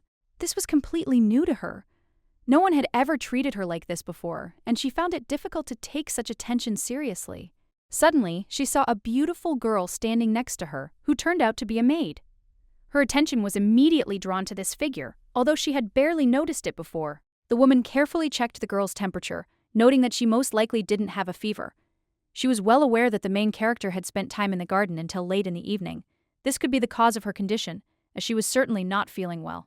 She then asked if the main character would be having breakfast, to which she was told she would be there soon. Those around her knew the woman had to communicate this as quickly as possible to avoid unnecessary fuss. However, the woman immediately said there was no need to worry. She confidently added that she would bring everything she needed herself and would not force the heroine to do such things. She should be comfortable with this. The protagonist felt that Sir Jorge had no intention of forcing her to perform the duties of a common servant. Perhaps this was because he said that only she could understand the prince and what made him so special. As she watched everything unfold, she realized it would be impossible to refuse his offers or requests.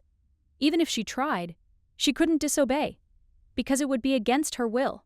Until now, no one could figure out what exactly he was trying to say. Nikolai remained a mystery to everyone, and his words made no sense. It was obvious he was hiding many secrets. Nicholas was a relative of the emperor, raised as a puppet. His parents had long since passed away, leaving him in the hands of those who decided his fate, leading to his current state. The emperor never showed any interest in little Mikhail's life. Since childhood, he had never met anyone who could understand him, and his hatred only grew with each passing day. The only person he could confide his thoughts to was his faithful assistant. Now the girl began to understand why the boy had gone mad after his death. In any case, the girl was officially employed as a servant in the prince's palace. This allowed her to obtain a more lucrative position than working in the baron's household. Here she could earn much more than in the baron's house. Moreover, Mikhail began to speak much earlier than expected, and after his coronation, he spoke even better. There were only a few years left to hold out. It was unlikely the prince would continue to speak so badly for long. Another 4 or 5 years at most, and he'd reform. She decided to save her salary and open her own restaurant immediately after leaving the palace, as it was difficult to access the kitchen while living next to it. The maids asked the girl whether she would like breakfast in her room or in bed. This surprised her, as this had never happened before, and she was curious. The maid suggested the girl eat in bed, as it would be much more comfortable and pleasant than sitting at the table. She was sure this was the best solution. Right in front of the girl, a multitude of beautiful and appetizing dishes were laid out, not only pleasing to the eye but also whetting the appetite. Their variety immediately caught her attention. Despite such an abundance of food, the girl began to salivate. She couldn't help but admire how delicious everything looked, but it was hard to resist. The girl noted that the chefs likely didn't know her preferences, so they decided to cook everything. This meant she could choose something to suit her taste. Remembering the kitchen, the lady couldn't help but worry about how Sophia and the other maids were feeling. All the commotion was probably her fault, and she felt responsible. She said she loved fruit, white bread, and pies, and asked me to tell her to have a variety of dishes prepared every morning. That was her small wish. As the maid was about to leave to convey her request, the girl asked for some more fresh milk, confident that it would also be a good addition to breakfast. The main character considered this request quite reasonable and even justified. You can never have too much fresh milk, especially in the morning when you crave something healthy. Suddenly, as the girl was pondering this, she noticed Sir Jorge in her bedroom. He looked pleased to see that she hadn't run away yet. His face expressed confidence. But she had no choice.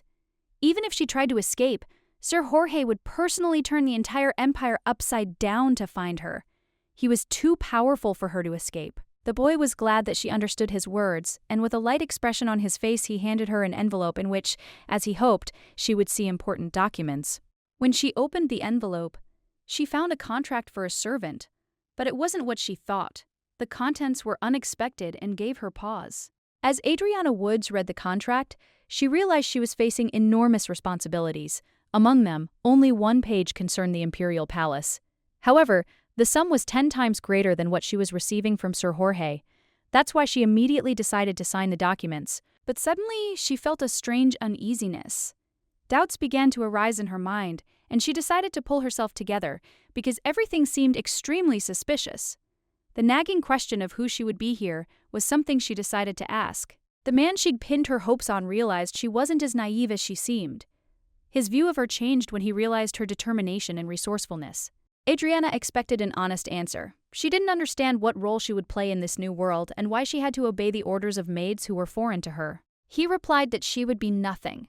This statement greatly outraged the girl, as she had expected a completely different attitude from him. His words hit her like a bolt from the blue. Jorge, hearing her indignation, repeated that she would remain a nobody. He didn't know how else to explain it, but the certainty in his words was obvious, and she sensed something more was hidden there. The lady was furious. She couldn't understand the duties she was expected to perform and what it all meant for her future. It baffled her, and it angered her beyond measure. Jorge added that with her background, she couldn't possibly enter the palace. Moreover, she wasn't even fit to be a mere pretend servant, which further humiliated her. Adriana already knew this, but it was Baron Jefferson who orchestrated this spectacle to make her understand how far her position was from what she desired, and even more so, her place here was in question. Adriana always dreamed of being a servant, but in her eyes it was more than just a job. She wanted to be close to Prince Mikhail, to help him and support him in everything he did. However, things weren't so simple. Prince Mikhail didn't consider her role limited to that of a servant.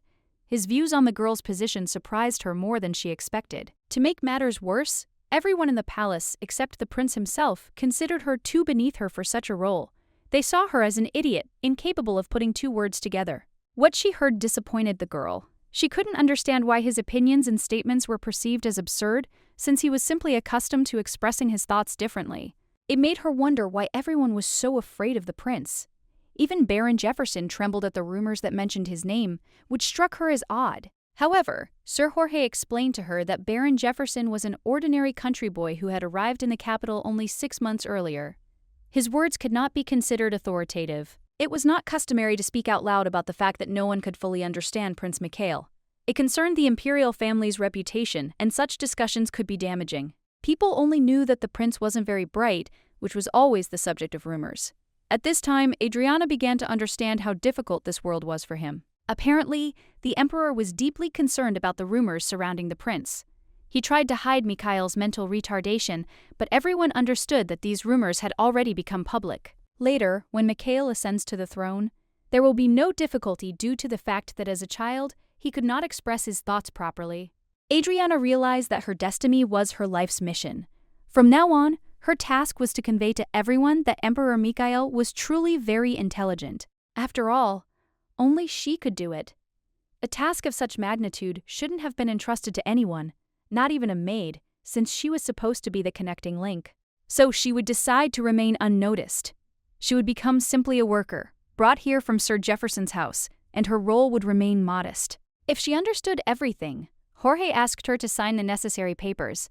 This was an important step in the further process that would determine her future. But the lady objected, saying that in the palace there were not only servants but also ladies-in-waiting, as well as ordinary workers, and her position should be higher. The legend Sir Jefferson had concocted might have enabled her to become a servant, but it was clearly not enough to be a maid of honor. Moreover, to work in the palace she had to wait until she came of age, and before that moment, as she knew, there was still a lot of time left.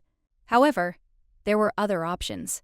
Jorge even considered making her the emperor's bride, which would have opened up new prospects for her. Adriana couldn't understand why her brother couldn't marry before ascending the throne.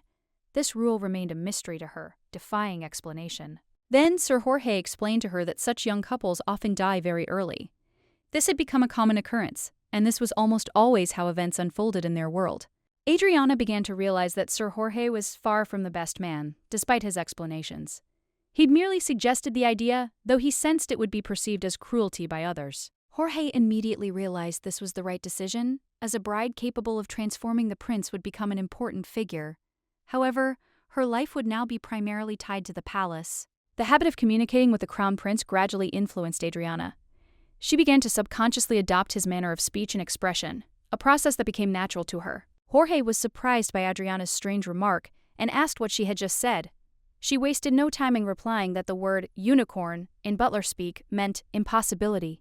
Adriana's words made Jorge pause. He realized there were many hidden meanings in their conversation that had just become apparent to him, and he felt a new depth. He tried to object but didn't have time to finish. It was on this day that Sarah Jorge vowed to give his life to protect her. She begged to become Prince Kelly's bride but had to stop him. She wore a luxurious dress that stunned everyone with its beauty. She looked absolutely stunning in this outfit, but it evoked conflicting feelings in her soul. The problem was that she couldn't get used to such clothes. Her poor lifestyle didn't allow her to wear such outfits, and she felt uncomfortable in this splendor. The assistant immediately ran to her, noticing her confusion. She asked if everything was all right, and added that it would be best to call a maid to help hold the skirt in place. Adriana calmly replied that nothing terrible had happened. After all, in her opinion, there was no one around, and it didn't matter at all, especially since no one was waiting for her here. The assistant asked doubtfully if it would be possible to choose something simpler, but the maid replied that Sir Jorge wanted her to dress according to her status and follow strict instructions. The main character couldn't understand why so much attention was being paid to her. She couldn't understand why she had to explain everything she did so carefully, since she had no intention of disturbing the peace. Adriana thought for a long time and finally realized that her profession was translation. Although she still couldn't express herself clearly, she knew she had to study and master new skills. Despite her discomfort, the girl had to adjust to her new life. The maid, noticing her confusion, asked if she should bring some of the dessert. Adriana agreed to the offer. She was a little nervous, as she would have to share her thoughts and experiences with other people. She wasn't sure how she would cope. Sir Jorge suddenly appeared and asked if everything was ready. His calm somewhat reassured the girl, and she answered in the affirmative. Then they headed into the hallway. Along the way, she asked Sir Jorge if he could personally translate for people like her, but he didn't understand what she was talking about. She noticed his confusion but didn't continue the conversation. She explained that without him, his charges would be left unprotected. He was the only one who could provide security when they arrived together, and she feared for their safety. The girl declared that the prince was now in danger. Hearing these words, Sir Jorge confidently replied that no one would dare harm the young heir. Adriana didn't understand why everything was so strange. Then Sir Jorge explained that if anyone dared threaten the prince, the person found guilty could be appointed as his replacement. Sir Jorge said such a threat would have serious consequences. If anyone were to harm the prince, the consequences would be so severe that they would not go unpunished. If Prince L had been killed without the emperor's orders, someone would have had to take his place. However, anyone who claimed that role would have been eliminated immediately. To those around him, L seemed like a carefree and foolish man who was unlikely to ever become emperor. Therefore, they weren't particularly concerned about his fate. It would be much more profitable to leave him alone. But if the lady works decently, then perhaps something will change in his position, and the situation will become different. Then, the girl began to worry, because she realized she might not even need to work hard. She could only translate the prince's words for Sir Jorge.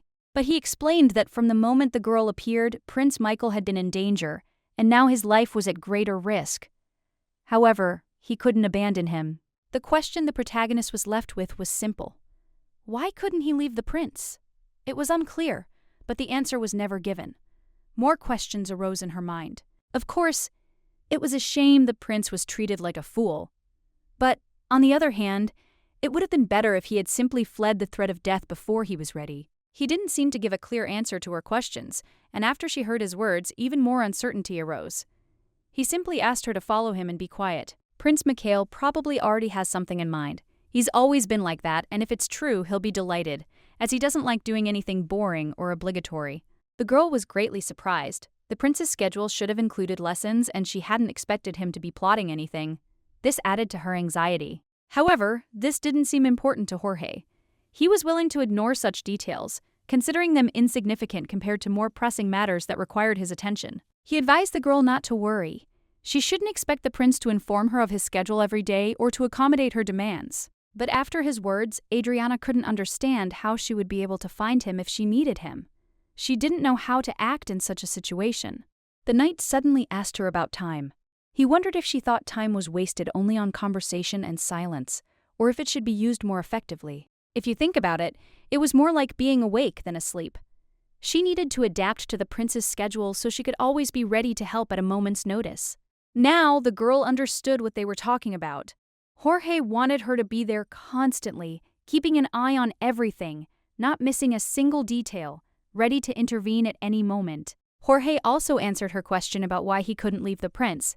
He explained that Mikhail was upset, no one understood him, and he cried at night, hiding his feelings. What she heard deeply shocked the girl. She realized that the boy she had met had suffered profound emotional trauma. This was clear from his behavior and facial expression. Now before her stood a future tyrant, a man who would march through seas of blood, executing countless people, and it was he, on these nights, who quietly cried into his pillow. She decided to do everything in her power to change his fate. After all, only she could be his voice, help him become a better person, and avoid this terrible fate. She made a promise to herself to change the world. She vowed to do everything in her power to make Mickey's life, and her own, far better than they could have been. Suddenly, she was invited into the hall, and she felt a little uneasy. Expecting something important, she headed toward the place where the one who could change her life was waiting. It was the stern teacher, Professor Schubert. She immediately asked if the person standing before her was Adriana Woods, and the girl felt her heart skip a beat. She was informed that 2 people would be present at the lesson, which greatly surprised the girl.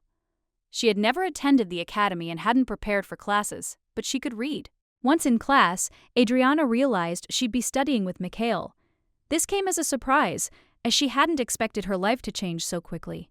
The young lady was shocked by what was happening. Professor Schubert wasn't about to waste time getting her used to it. She sternly warned that if Adriana didn't pay attention to the lesson, she would ask her to leave. The girl had no choice, although she knew perfectly well that this was what would happen.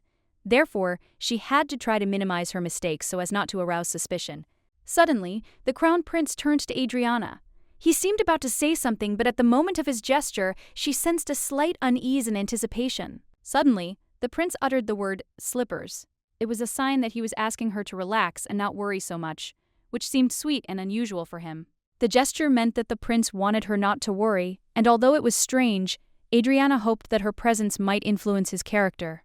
Meanwhile, the professor explained that they would be given textbooks that they would have to write themselves. This would become an important part of their future education. She gave the command to open the books. They were de Brent's history textbooks, which were to be studied, but their structure was unusual and required special attention. But it turned out this wasn't an ordinary book at all. They were holding a notebook in which they were supposed to write down everything they learned in class. The notebook was an essential part of their learning process. Here they were required to write down everything they learned, creating a kind of personal memoir for future reference. Then one of the students asked if they would only study history. The professor replied that, of course, there would be many subjects and everyone would make their own contribution. Although the teaching was supposed to be varied, it so happened that the professor agreed to teach them history, politics, and mathematics, considering these topics to be the main ones. 3 subjects was enough to start, and Adriana knew she had a lot of work ahead of her. But she was ready to overcome any difficulties on the path to knowledge. The lesson began, but its content was simply terrible. The unclear and complex topics made the girl feel insecure and angry as she couldn't understand. She couldn't understand a single sentence. This frustrated her. But despite this, she continued to try to concentrate so as not to appear weak in front of the professor. The professor asked the students to write down at least those points they understood. For Adriana, this became another challenge, to make even a small contribution to the entire lesson. The main character, Adriana Woods, couldn't understand what was being said. She replied that she didn't understand a thing, and besides, her memory was failing her at that moment. They then decided to study His Highness's notes. This decision seemed logical, as they could contain vital information that could shed light on everything that had happened. However, the notebook turned out to be less useful than expected. This greatly disappointed the academy professor, who couldn't believe his subjects were being treated so superficially. The professor suggested that perhaps they were simply unaccustomed to taking notes. He suggested they try question and answer sessions to better retain the information. Suddenly, as if in response, Mikhail uttered the word plum.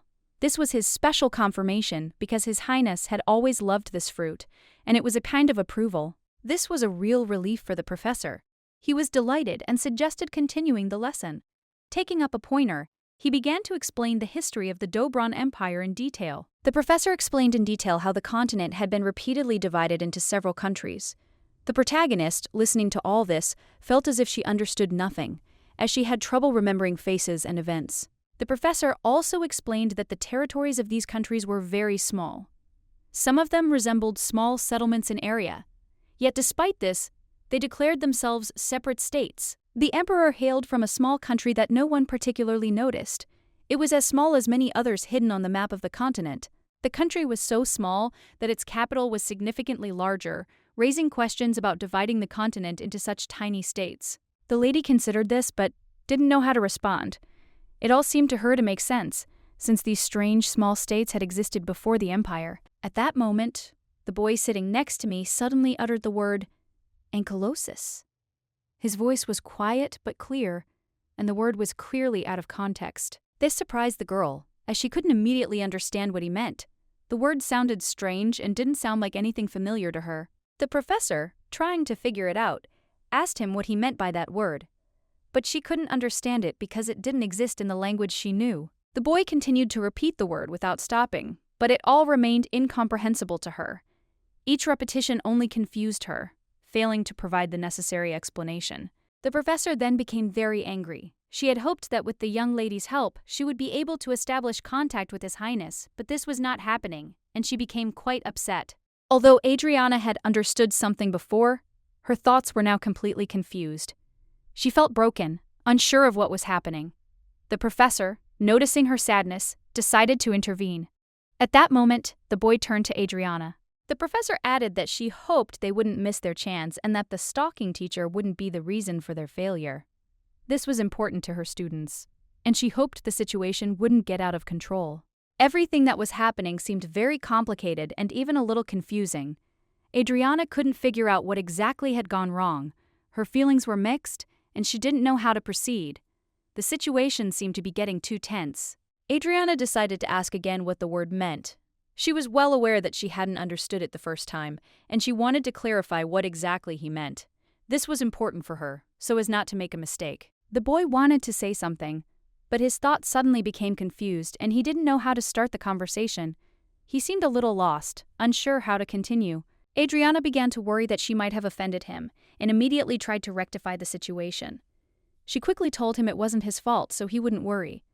This worry had overwhelmed her, and she didn't want him to feel awkward. Suddenly, a new figure appeared in the room, and Adriana noticed it. Someone had entered, interrupting their conversation. It was an unexpected turn of events, and she didn't have time to figure out who it was. Sir Jorge entered the room. He looked very agitated and, noticing the tense atmosphere, asked what had happened. He clearly sensed something was wrong and wanted to get to the bottom of it.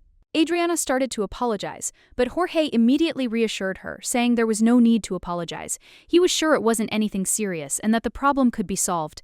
He didn't want her to worry needlessly. Sir Jorge wanted to understand what the real problem was. He suggested that perhaps Adriana had simply lost the ability to do something, and that this could be the cause of her condition. She replied that she had no abilities. The prince had merely said, "Ankelo you," and she had no idea what that meant. Her response was one of utter bewilderment. The guy might have made the word up himself, and his enigmatic expression left her baffled. She doubted she'd ever heard anything like it. Deeply surprised by her answer, the prince asked if she knew the meaning of the word. He clearly expected a different interpretation, but her answer only confirmed her ignorance. The young lady calmly replied that she had never heard the word before, and it was clear from her face that she did not understand what was being said. Jorge's mind finally clicked, and he began to pay closer attention to her answers. He might have realized something was wrong with what he was hearing. He asked her if she'd ever been to a zoo, to which she replied no. This only piqued his curiosity, and he continued asking questions. She'd heard about the zoo in the capital, but she thought it was too expensive to get there, and she didn't have the time. But the idea itself still appealed to her. Jorge explained that the ankylos was an exotic animal not found in the empire. He noted with surprise that she didn't know this, which seemed perfectly logical. It wouldn't be surprising for her not to know about this animal, but how could the prince know about it? However, the knight had an answer to that question, and he was ready to voice it. They will remain in the palace for about another month, after which they will be returned to the zoo. This decision was made with the participation of the prince, who was very interested. He recalled how much this had intrigued His Highness. His attention had been drawn to this unusual animal, and he had long wanted to learn more about it. It was difficult for the girl to understand, for she couldn't imagine how vastly different their worlds were. What was familiar to him she could barely comprehend. The difference in their situations was too great, and if it wasn't narrowed, such situations could recur. She needed to continue her training. If she doesn't take these steps, her level of assistance will remain too low. Her abilities and knowledge will be limited, preventing her from effectively dealing with difficulties. Then Sir Jorge pulled out his notebook. Even though the drawings weren't the most accurate, at least some of the features were still on the paper, allowing for some understanding. He explained that this was exactly the animal the young prince had spoken of. In reality, its coloring was much brighter and its mouth more menacing than depicted in the drawing. After carefully examining the painting, the girl realized which animal was being depicted. Everything fell into place in her mind, and now she could understand what was hidden behind the words. The professor, when asking her question, was talking about the many small states that had existed in the past. This made the girl think, and she tried to remember why that was. If you look at the back of an ankylosaurus, you'll notice numerous ridges. These features resemble mountain ranges, adding to the animal's massiveness and uniqueness. De Brant was rich in varied landscapes. Although the city was quite large, the surrounding countryside was mountainous, and the girl grew up in such terrain, accustomed to it. Sir Jorge agreed with the girl. He admitted she was right. Before roads were built to transport goods between countries, nothing had been organized. From this, Sir Jorge realized that this was precisely what she meant. He realized that her words reflected the precise state of affairs, and that this was the basis of her entire thinking. Within the empire, territory varied greatly depending on the region. That's why there used to be many small states. This explained a lot, and Sir Jorge understood the need for an apology. She replied that she apologized for her failures in fulfilling her duties, but this greatly surprised the knight. He knew she was doing everything in her power and had no need to make excuses. Jorge asked her to stop talking nonsense. He saw how hard she was trying and thought she was doing a great job, but she thought otherwise because she'd missed class. The girl believed it was all her fault. She burst into tears because even though His Majesty had answered her question, she couldn't understand him and felt like a failure. She tried to explain to the teacher, but there was no point. Professor Schubert had made it clear there was only one chance. If she left, she wouldn't come back. This disappointed the girl even more as she understood how much effort the assistant had put into inviting Professor Schubert. Many teachers had already refused to teach the young man. Now she couldn't figure out who would teach Mikhail, when Sir Jorge suddenly knelt down and suggested he take over the training. He offered his help. Of course, he wasn't sure he could teach as well as the situation required, as his knowledge wasn't nearly as deep. He couldn't help them reach the required level. However, this was temporary, until another teacher could be found. The prince replied that it would be tolerable, although his answers were a bit confusing, such as strawberry. She glanced at the books he'd been given. When she stood in front of them, she realized they were preschool books. This was much better than Professor Schubert's words. She began studying them and found herself deeply intrigued. The books were simple and accessible, allowing her to focus on their contents. The prince was coping with the books beautifully, but it was clear something was bothering him. He looked a little irritated, as if something wasn't quite as he expected. The lady asked what exactly he was unhappy with. The prince replied, "Paper," but his answer was incomplete, and the girl couldn't immediately understand what he meant. Sir Jorge thought the poor quality of the paper might explain his displeasure. However, the prince repeated his words without explaining exactly what he meant. He said paper again, hoping those around him would understand his problem. He was convinced that this word was the key to his discontent. Suddenly, the lady realized that the prince simply couldn't count letters. This became clear to her, and now she understood exactly what the problem with his perception was. She was absolutely certain the young man couldn't read letters, and that explained his strange remarks. He simply couldn't perceive the book the way others did. Jorge was so enraged that his desire to immediately eliminate those teachers who were only pretending to teach Prince Mikhail became almost unbearable. He couldn't allow these people to continue their work. In the book, the knight Jorge was often described as the loyal right-hand man of the cruelest tyrant. However, in reality, his behavior was far from the image of a cool, decisive man who always remained calm. The lady, watching Jorge lash out passionately at those who had failed to live up to his expectations, asked what would happen to the prince if he did kill them. But Jorge wasn't interested in the opinions of those around him. He believed no one would notice. However, she knew for certain that Jorge was not the kind of person capable of acting in such a way. He possessed far more conscious values than might initially appear. He was deeply resentful of himself, as he acknowledged his own guilt. He believed that it was his carelessness and weak judgment that had led to Prince Mikhail never learning to read and write. Jorge felt like an idiot, following the emperor's orders without thinking. He was convinced that this was the only right path, and that only this way could he achieve success, not realizing that his actions could do more harm than good. It didn't even occur to him that his own view of things might be wrong. Jorge thought Prince Mikhail could learn to read and write, but he missed the importance of a human approach to learning. Suddenly, Prince Mikhail himself approached the weeping Jorge. His presence seemed to bring some clarity to this confusing situation, for Mikhail was far wiser than many might have thought.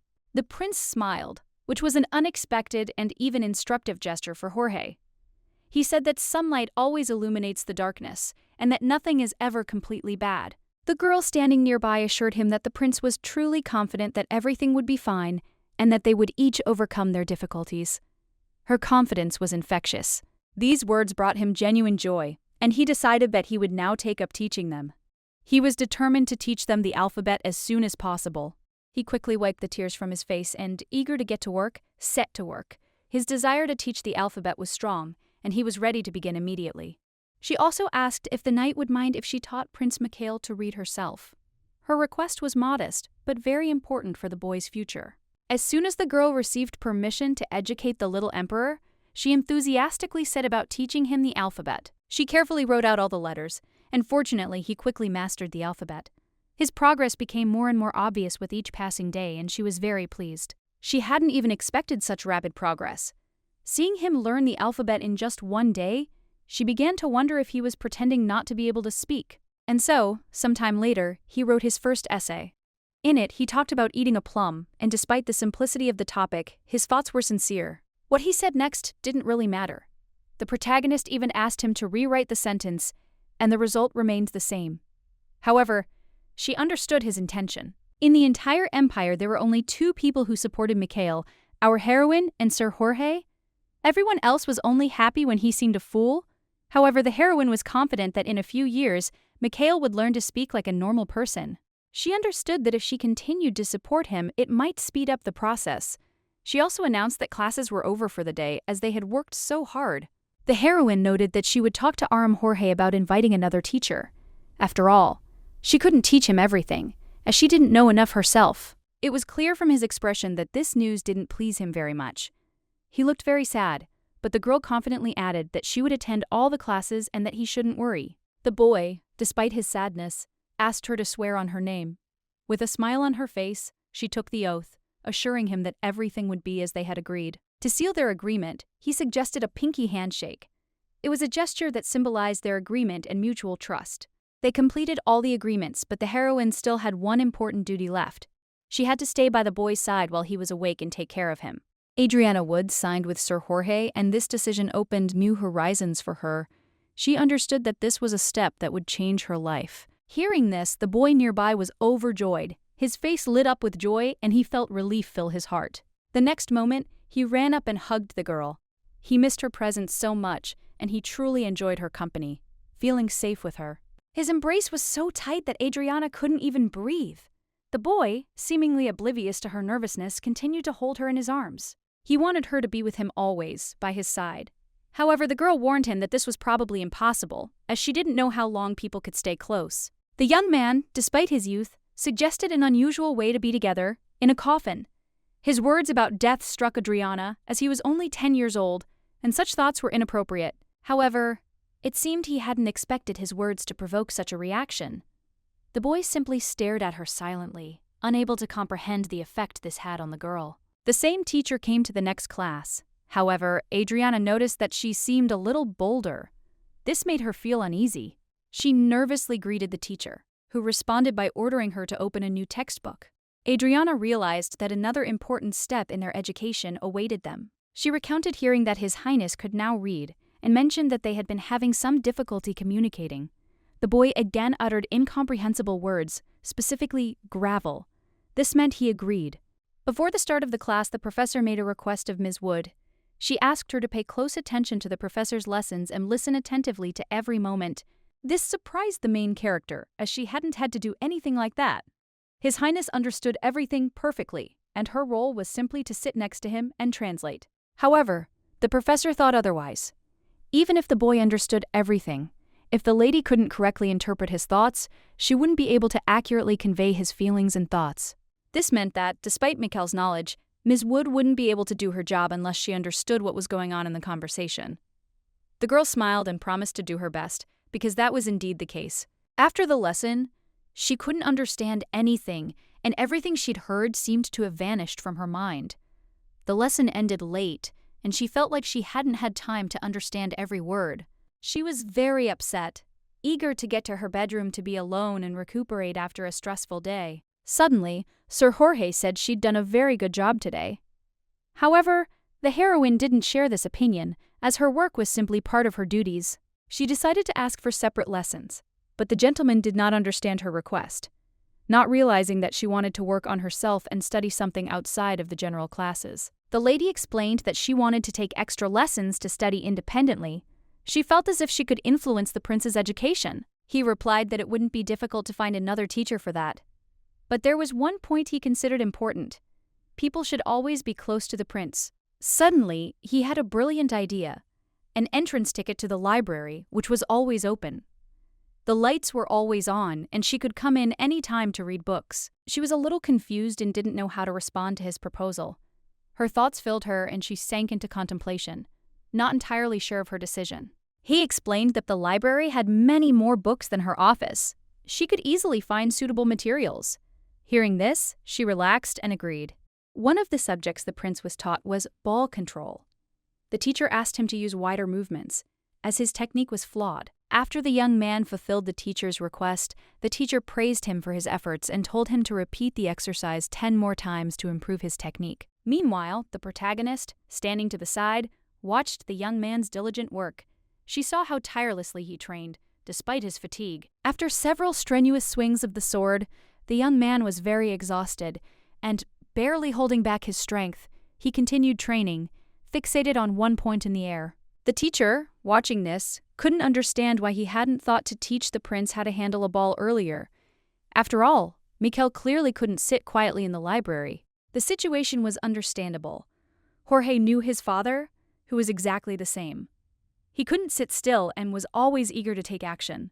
However, the main character understood that Mikkel realized that it was impossible to rule the entire world with just one sword, and that more was needed to achieve success. Thanks to the techniques taught to him by Sir Jorge, Mikkel will one day be capable of destroying countless people.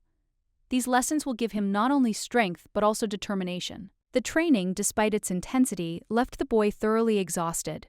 He went to bed earlier than usual, completely exhausted but satisfied with what he had accomplished. When the girl saw that he had fallen asleep, she decided it was time to go to the library. She knew that her time now belonged to knowledge. Sir Jorge, noticing her intentions, wished her luck. He understood that for her, this was more than just a visit to the library, but a chance to develop and be useful. 3 months had passed since Adriana became Mikkel's companion. Her role had changed, and she increasingly preferred to devote herself to books rather than to restless activities. During this period, she decided she was no one important, just the prince's translator. However, for her, this was much more significant than it seemed. Even though those around her didn't understand the meaning of the word, every time she called herself that, it seemed like she was clearly aware of her role in the mansion. To cope with her work, she needed to learn more about makeup, but this proved no easy task. Mikhail's abilities always amazed Professor Schubert. When Mikhail explained something, Adriana couldn't always understand what exactly he meant. Fortunately, the professor soon realized the cause of her confusion. Despite all the difficulties, Adriana continued her studies, although at times she wanted to give up and quit. But fortunately, she was able to overcome this and continue working. She was content to study independently. As if she had had a mentor, her funds would have quickly run out. Working on her own initiative was much more profitable. She soon began thinking about politics and planned to delve deeply into its study, even if it meant sleepless nights. She was willing to do anything to succeed. Suddenly, she heard a voice very close by. It interrupted her thoughts, and she turned to see who was calling her. She saw Mikhail standing in front of her with a smile on his face, and it seemed like he wanted to tell her something. She did not immediately understand what had happened, and as always, she turned to him, using a phrase from their usual communication, which he knew very well from her manner of communication. She immediately asked what he was doing there, because it was clear that he needed to hurry and return to his bedroom, where he was supposed to rest. But the boy only responded by saying the name Orchid, which seemed to mean that he simply missed her and wanted to see her as soon as possible. Adriana replied that if he wanted to see her, he should wait until the morning, since she never told him what she was doing in the library. The boy answered again, saying the name Orchid, which again meant that he missed her very much, but they would only be able to meet when the morning came. She couldn't understand where the guards were looking, because instead of watching the boy and not allowing him to leave the bedroom, they did not interfere with her studies. How could he have slipped past such strict security? She couldn't understand how it was possible that no one had noticed his approach to the library. Suddenly, the boy said that he was a wizard, and probably meant to say that he used magic or trickery to pass unnoticed. The lady was not satisfied with this. She took him firmly by the hand and led him home, convincing him that he should sleep until the morning, while she herself would continue her studies. Adriana couldn't understand how he'd managed to pull off such a trick at such a young age. It seemed incredible, as his age wouldn't have allowed him to be so agile and cunning. She thought perhaps he had deceived them because he wanted to see her, because she could feel his longing for her. But did he have the power to change the future? Adriana believed she could help him change his path, but with each passing day, her confidence faded. More and more doubts lingered in her heart, and hope faded. Finally, she reached the room, tired and out of breath. She apologized, asking for a little rest as her breathing was ragged and her strength was exhausted. The boy stood motionless, his gaze fixed on one spot. He seemed absorbed in his thoughts, oblivious to time and the world around him. When the lady addressed him, he didn't immediately respond. His gaze was distant, and his answer was incomplete, as if he were lost in deep thought. She asked him what had happened and why he was staring at the moon so intently. Perhaps there was a reason for his intense attention, but his answer was just one word. The boy spoke of the moment they first met and the brooch he'd given her. He said she was lost, and his words were filled with regret. She remembered it too late and was stunned by how she could have forgotten. It seemed like a momentous occasion, and she immediately began apologizing, because for her it was no small thing. But the boy smiled and said, "Rope." She didn't understand what that had to do with the future, but something in his words made her wonder about the difference it would make. She smiled back and realized she simply needed to be near him.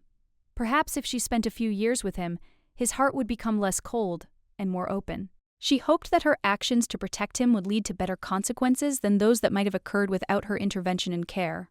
At that moment, her only hope was herself. She decided to do everything in her power to protect Mikhail and help him grow into a worthy man, despite his past. Tired after long hours spent in the library, she fell asleep early.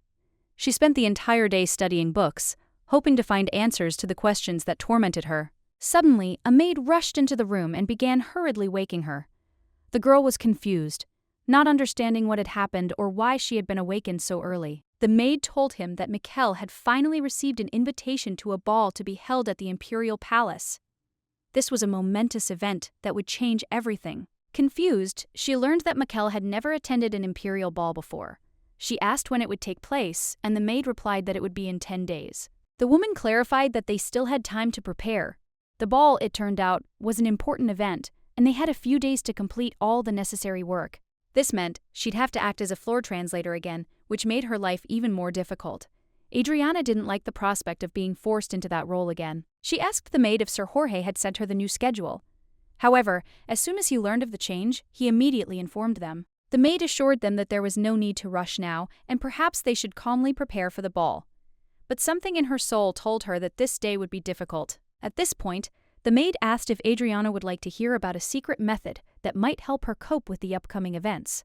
She leaned closer and added that she was in the same position, which brought her even closer to the heroine, creating a sense of mutual understanding.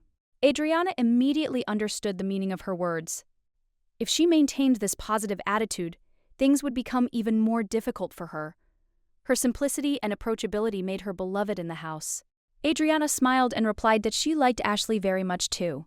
The maid was sincere and simple, and this added warmth to the atmosphere of their conversation. A few minutes later, a pleased Sir Jorge knocked on the door, his face beaming with joy. He asked if the girl had heard the latest news. Adriana smiled and replied that she already knew everything. She was up to date on the latest developments, and it made her happy that she'd managed to find out in time.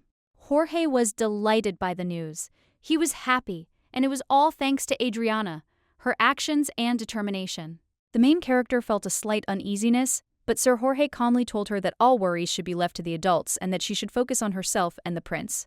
Despite Jorge's words, Adriana was still worried. The prince didn't seem happy about what was happening. She couldn't figure out how things would develop next or what he was planning. Jorge assured her that the emperor had already taken care of all aspects, including the princess's weaknesses. He added that it would soon be officially announced and everyone would know the truth. Adriana was terrified and asked Sir Jorge not to joke about it anymore.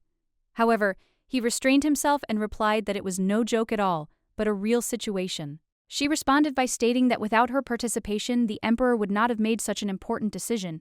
Otherwise, Prince Michael would have found himself in an extremely awkward position, made to look like a fool. Now, with Adriana's arrival, the situation has changed. Everyone will soon learn that Prince Mikhail simply has an unusual style of speech, and his role at the ball will be crucial. She must prepare. Sir Jorge couldn't help but be pleased that Kel, despite everything, had at least received some recognition. It reminded her of moments in the past when she'd longed for even the slightest praise from her family. The image of her gathering blades of grass came back to her, thinking that perhaps it had been even harder for him than it had been for her. He was likely experiencing similar feelings. There's only one reason why the prince was finally invited to the ball and allowed to make his appearance. As a result, the room became more filled with intelligence than anyone expected. After she became a translator, Kel seemed to change. He became a completely different person. And now he was able to handle many tasks, which was a great achievement. The rumors had obviously reached the emperor, who perhaps now sought to completely subjugate the prince, turning him into his puppet. The girl felt helpless, which became increasingly alarming. Perhaps it would be better for him if no one knew of his true abilities. Then people would see him as a serious flaw, and he would be unable to claim the throne. Adriana Woods knew that if she truly wanted to stop Mikhail from becoming a cruel tyrant, she had to make every effort to ensure that his bright seed was not destroyed from the very beginning. A feeling of sadness overwhelmed her, for she faced a crucial choice. She understood that now all her strength must be directed toward helping Mikhail navigate this path successfully. Madame Flores, the dance teacher, took charge of preparing the girl for the ball. She asked her what she thought of the event, as Adriana had almost fallen again. Adriana apologized for her blunder, but deep down, she knew there was no easy way out of this situation. She knew she had to learn to dance. Sir Jorge said it would be much wiser for her to learn to dance. It would help her in any case, even if she didn't feel confident at the ball. Adriana replied that she couldn't do it, and to her surprise, the knight added that she simply didn't know how. That's why he hired an experienced dance tutor for her. Adriana felt so lowly that she couldn't even properly place her hand on her partner's shoulder. The question arose, why teach her this if she couldn't dance properly? She received a reply that it might not happen right now, but in the future she would definitely be able to dance peacefully.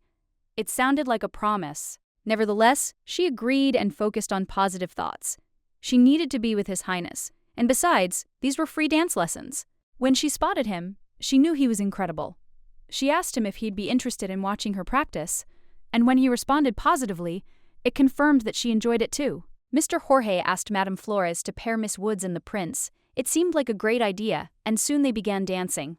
She was surprised she hadn't thought of it before. They were a perfect height match, and dancing with a real partner would have been much more effective. Moreover, dancing with a real partner could significantly improve their skills than constantly pretending to be partners, which would be less productive. She didn't quite understand why this was necessary, however, but Jorge added that it was necessary for Prince Michael, which added seriousness to the whole thing. the emperor announced that he would introduce the prince's partner at the ball. It would likely be a young lady his age, so she should prepare to dance with the prince. Adriana Woods had repeatedly convinced herself not to give in to the boy's naive and angelic gaze. However, finding herself in another unpleasant situation, she realized it would lead to nothing good. The boy, who had rarely smiled before, now beamed like never before. Adriana realized that these thoughts and reflections were of no use, and that she should simply act. She decided not to waste time worrying and got down to business. To the gentle sound of the piano, she began teaching the boy to dance. However, things didn't go according to plan. She kept stepping on his feet and apologizing every time.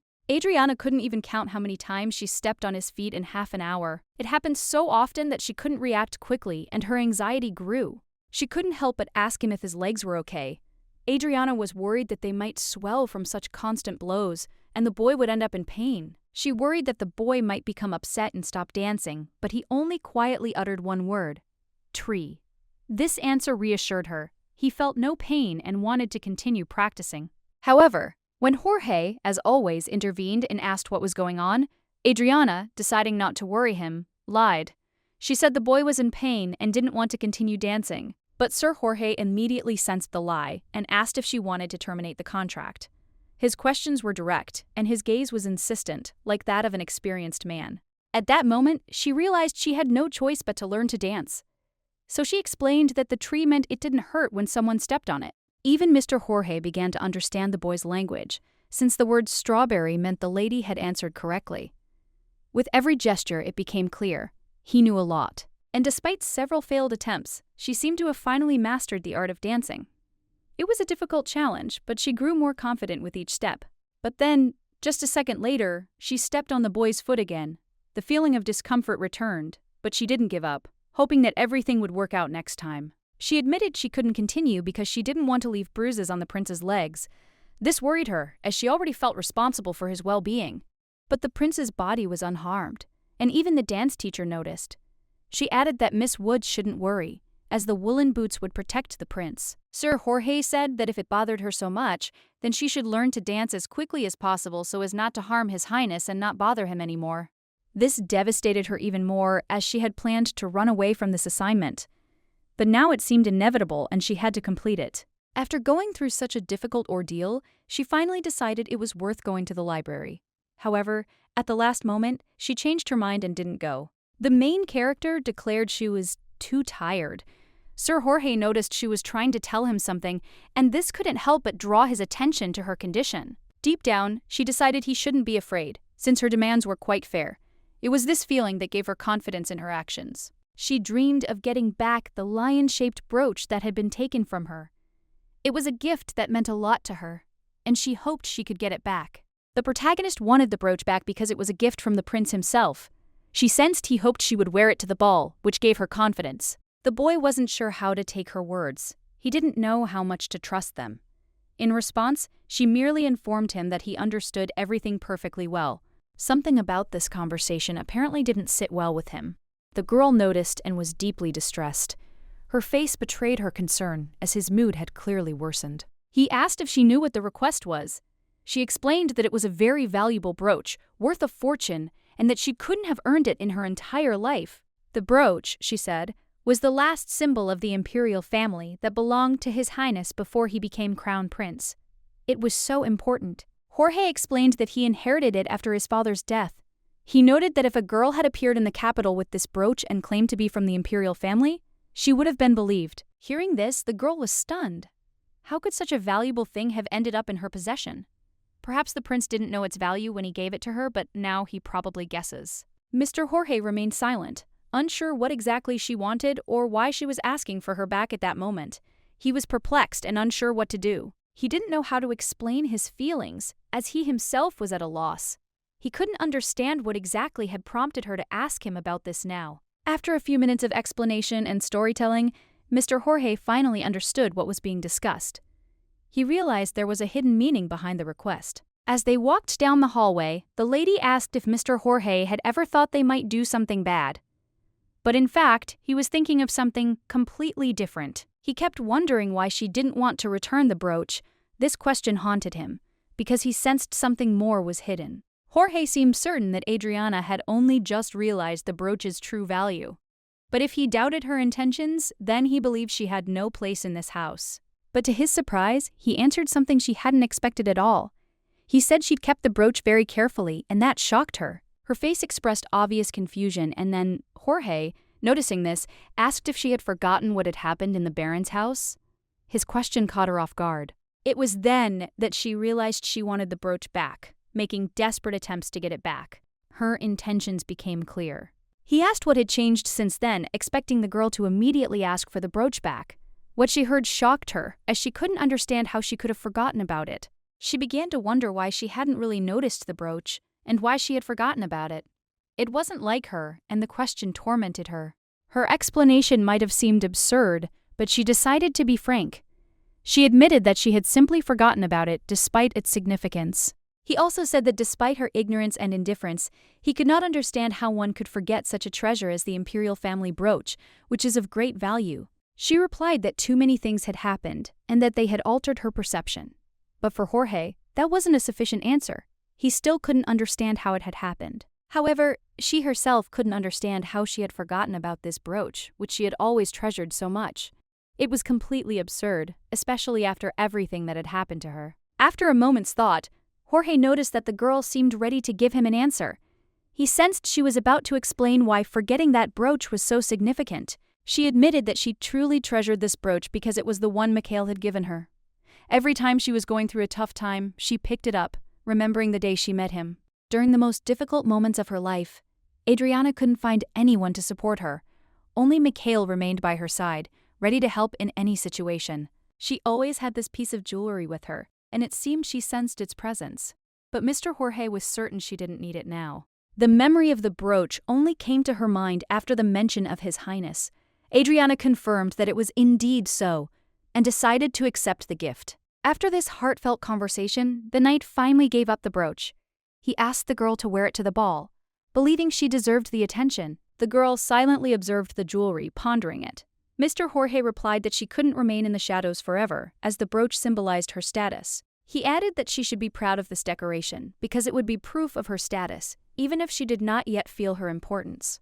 Suddenly, Adriana understood. From the day she met Mikhail until her last day in the house, this brooch had been her only companion in difficult times. Despite all the pity that might come from her appearance, she would be forced to force those around her to treat her as part of the imperial family. No matter how low her status, everyone around her, including the highest nobility, will bow down before her, recognizing her importance despite her origin. She thanked Mr. Jorge for returning the brooch, but despite her gratitude, she still had no intention of wearing it to the ball. The piece was too significant. Jorge, trying to understand her decision, asked why she wasn't going to wear the brooch. His voice was soft, but his question conveyed genuine concern. She replied that she didn't want to remain by His Highness's side forever.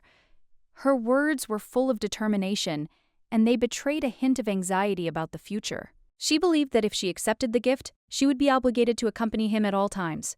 However, Jorge assured her that this was not the case. He added that she could terminate the contract at any time. But she asked him to stop joking because, she said, even if she quit her job, it wouldn't matter all that much in light of everything that was happening. The situation seemed no less confusing. She added to His Highness that if she appeared with this brooch at any social event, the agreement would immediately become null and void. Everything could change in an instant. For her, it wasn't just jewelry. The brooch was a gift from Mikhail, but its meaning was much deeper. It was a symbol of belonging to a great family, and she felt the weight of responsibility. The brooch had long been the crown prince's signature symbol. She wasn't sure she could bear such a weight, such a responsibility, and was ready to give it up. She added that it would be better to remain anonymous than to be forever tied to him. This was her personal position, and she wasn't afraid to express her thoughts openly. Jorge bowed his head, taking her words in with respect. He understood what she was saying and, to her surprise, agreed with her. He seemed a little upset, which probably made him want to retreat into the shadows to escape public view and calm down. It was understandable in such a situation. The main character could no longer concentrate on what was happening.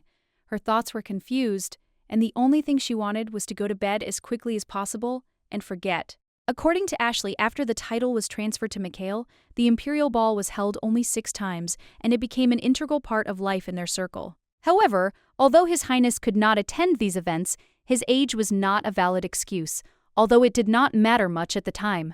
The reason was that Mikhail hadn't received an invitation, which surprised the protagonist.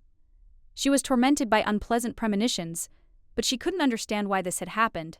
Ashley tried to reassure her, assuring her not to worry, but doubts remained. Fear of a possible mistake overcame her, and the maid shared a secret. The maid revealed that perhaps those attending the ball had no idea how significant Adriana was. This revelation came as a surprise to the protagonist. Ashley advised her to simply put herself out there a little, and everyone around her would surely be amazed. Adriana wondered how important such a step might be for her. The main character asked what this whole secret was, to which the maid replied that it was much deeper than it might seem at first glance. Adriana felt delighted at hearing such advice.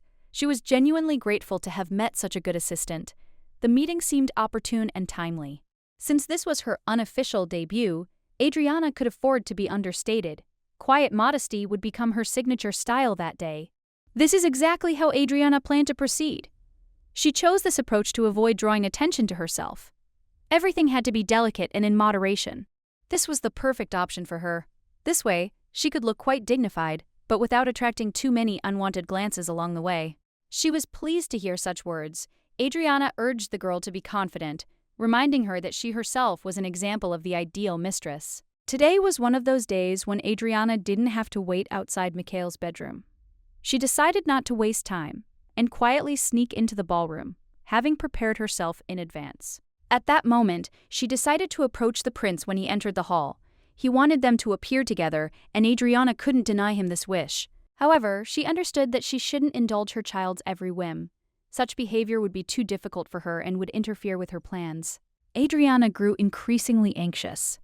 She simply needed to blend in with the crowd, but her thoughts wouldn't let go, and she couldn't shake the worries that filled her mind. Suddenly, a woman approached Adriana and politely asked her name, as such a young girl couldn't possibly be here without an older person's supervision.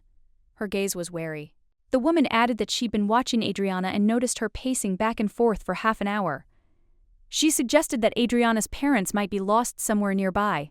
Adriana calmly replied that everything was fine and thanked the stranger for her concern.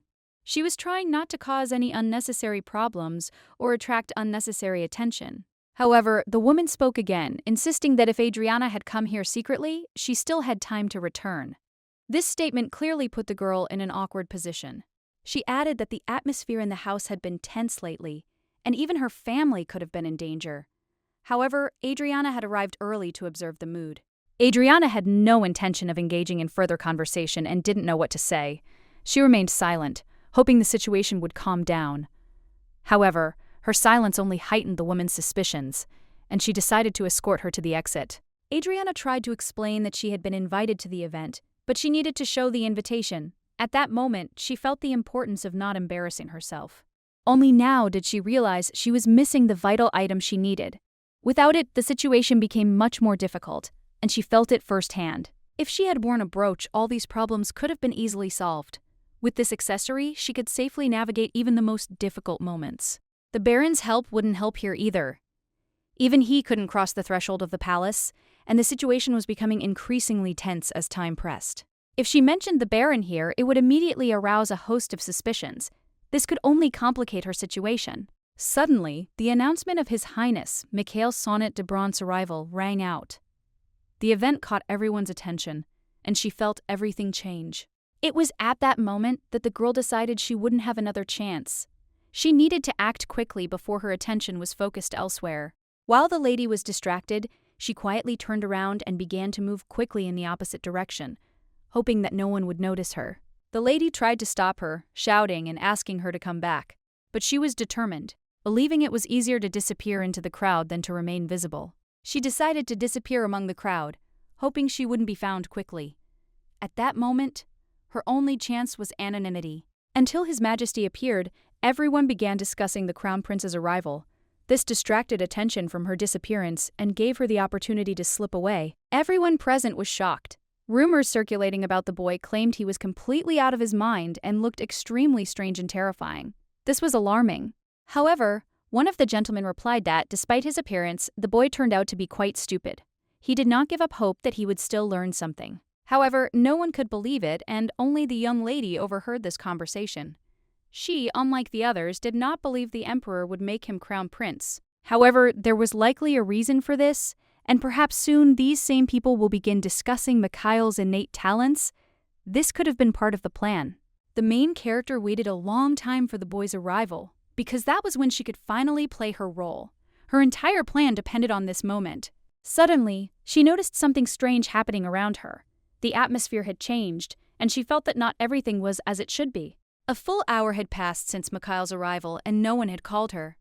This alarmed the heroine, as delays never boded well. His Majesty was clearly late today, which greatly surprised the main character. She couldn't understand the reason for such uncharacteristic behavior. Moreover, this was the boy's first time attending a ball. Everything was too unusual to avoid causing concern for everyone involved. The ladies began to regret inviting the prince. It became increasingly clear that it would have been better if he had declined to attend the event. Adriana and Sir Jorge knew they had only to follow the emperor's predetermined plan. They could change nothing until His Majesty arrived. Time continued to tick by, but everyone was absorbed in anticipation. The atmosphere in the room grew increasingly tense, and no one knew when the wait would end. Despite the fact that it was called a vow, the orchestra sat in its places, awaiting the signal.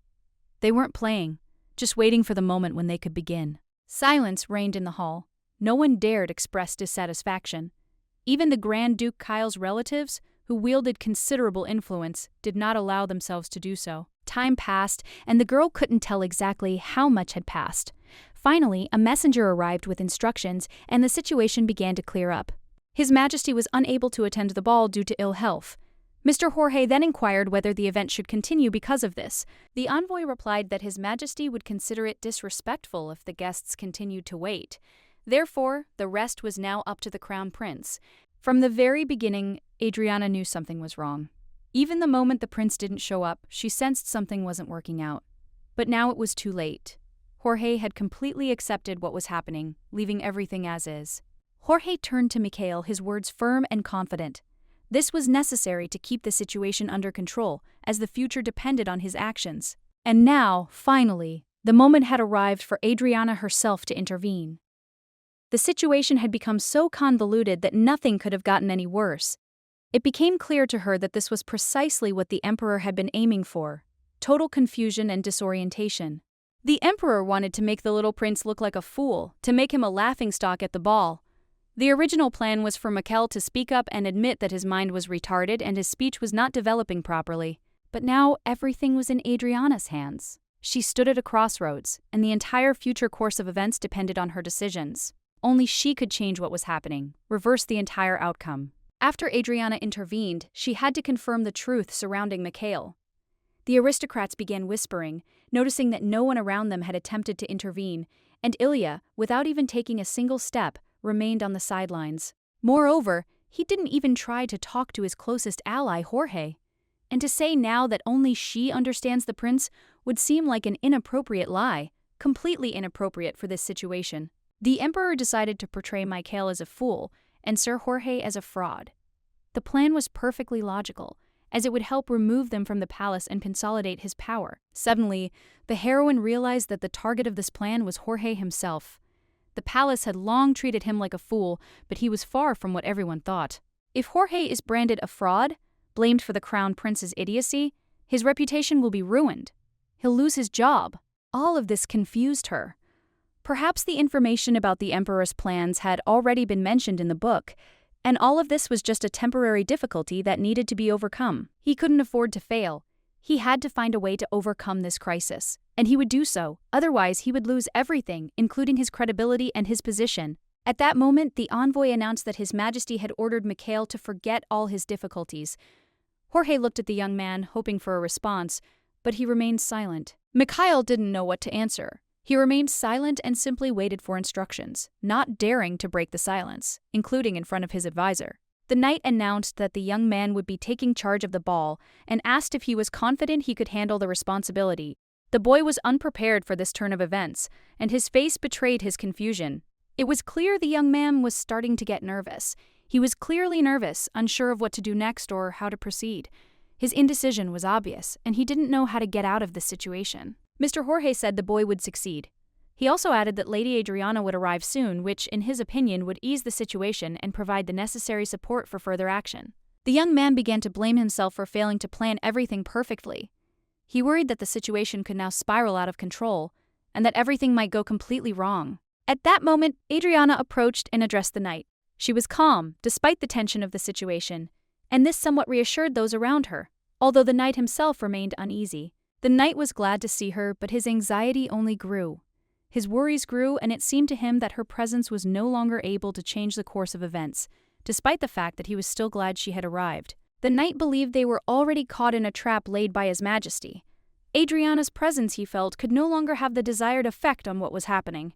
However, despite his pessimism, he couldn't understand why her appearance had brought a sense of calm to his face. At that moment, he suddenly heard a strange voice, which surprised him even more. A young man in uniform was approaching them. His approach piqued the knight's interest, as he clearly hadn't expected to encounter him in such a place and at such a crucial moment. It was Duke Ilyapur. His presence caused no small surprise among everyone, as his appearance here was far from expected.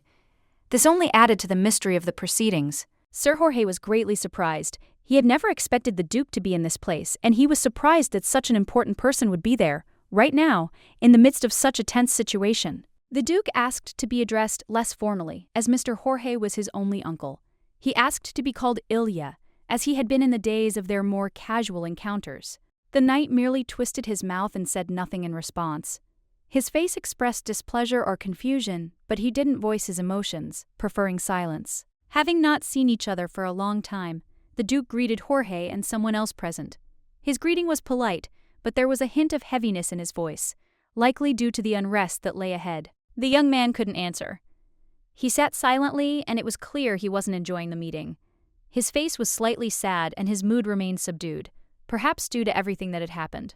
Ilya immediately approached his uncle to ask if the rumors about the boy's stupidity were true. He was concerned, as they could influence how society perceived the boy. However, the knight replied with a smile that this was all just an exaggeration, as His Highness was simply a little nervous before his first ball. It was his first experience, and such worries were quite natural for a young heir. Although he had been hosting balls since he was 9 years old, Ilya noted that each case is unique.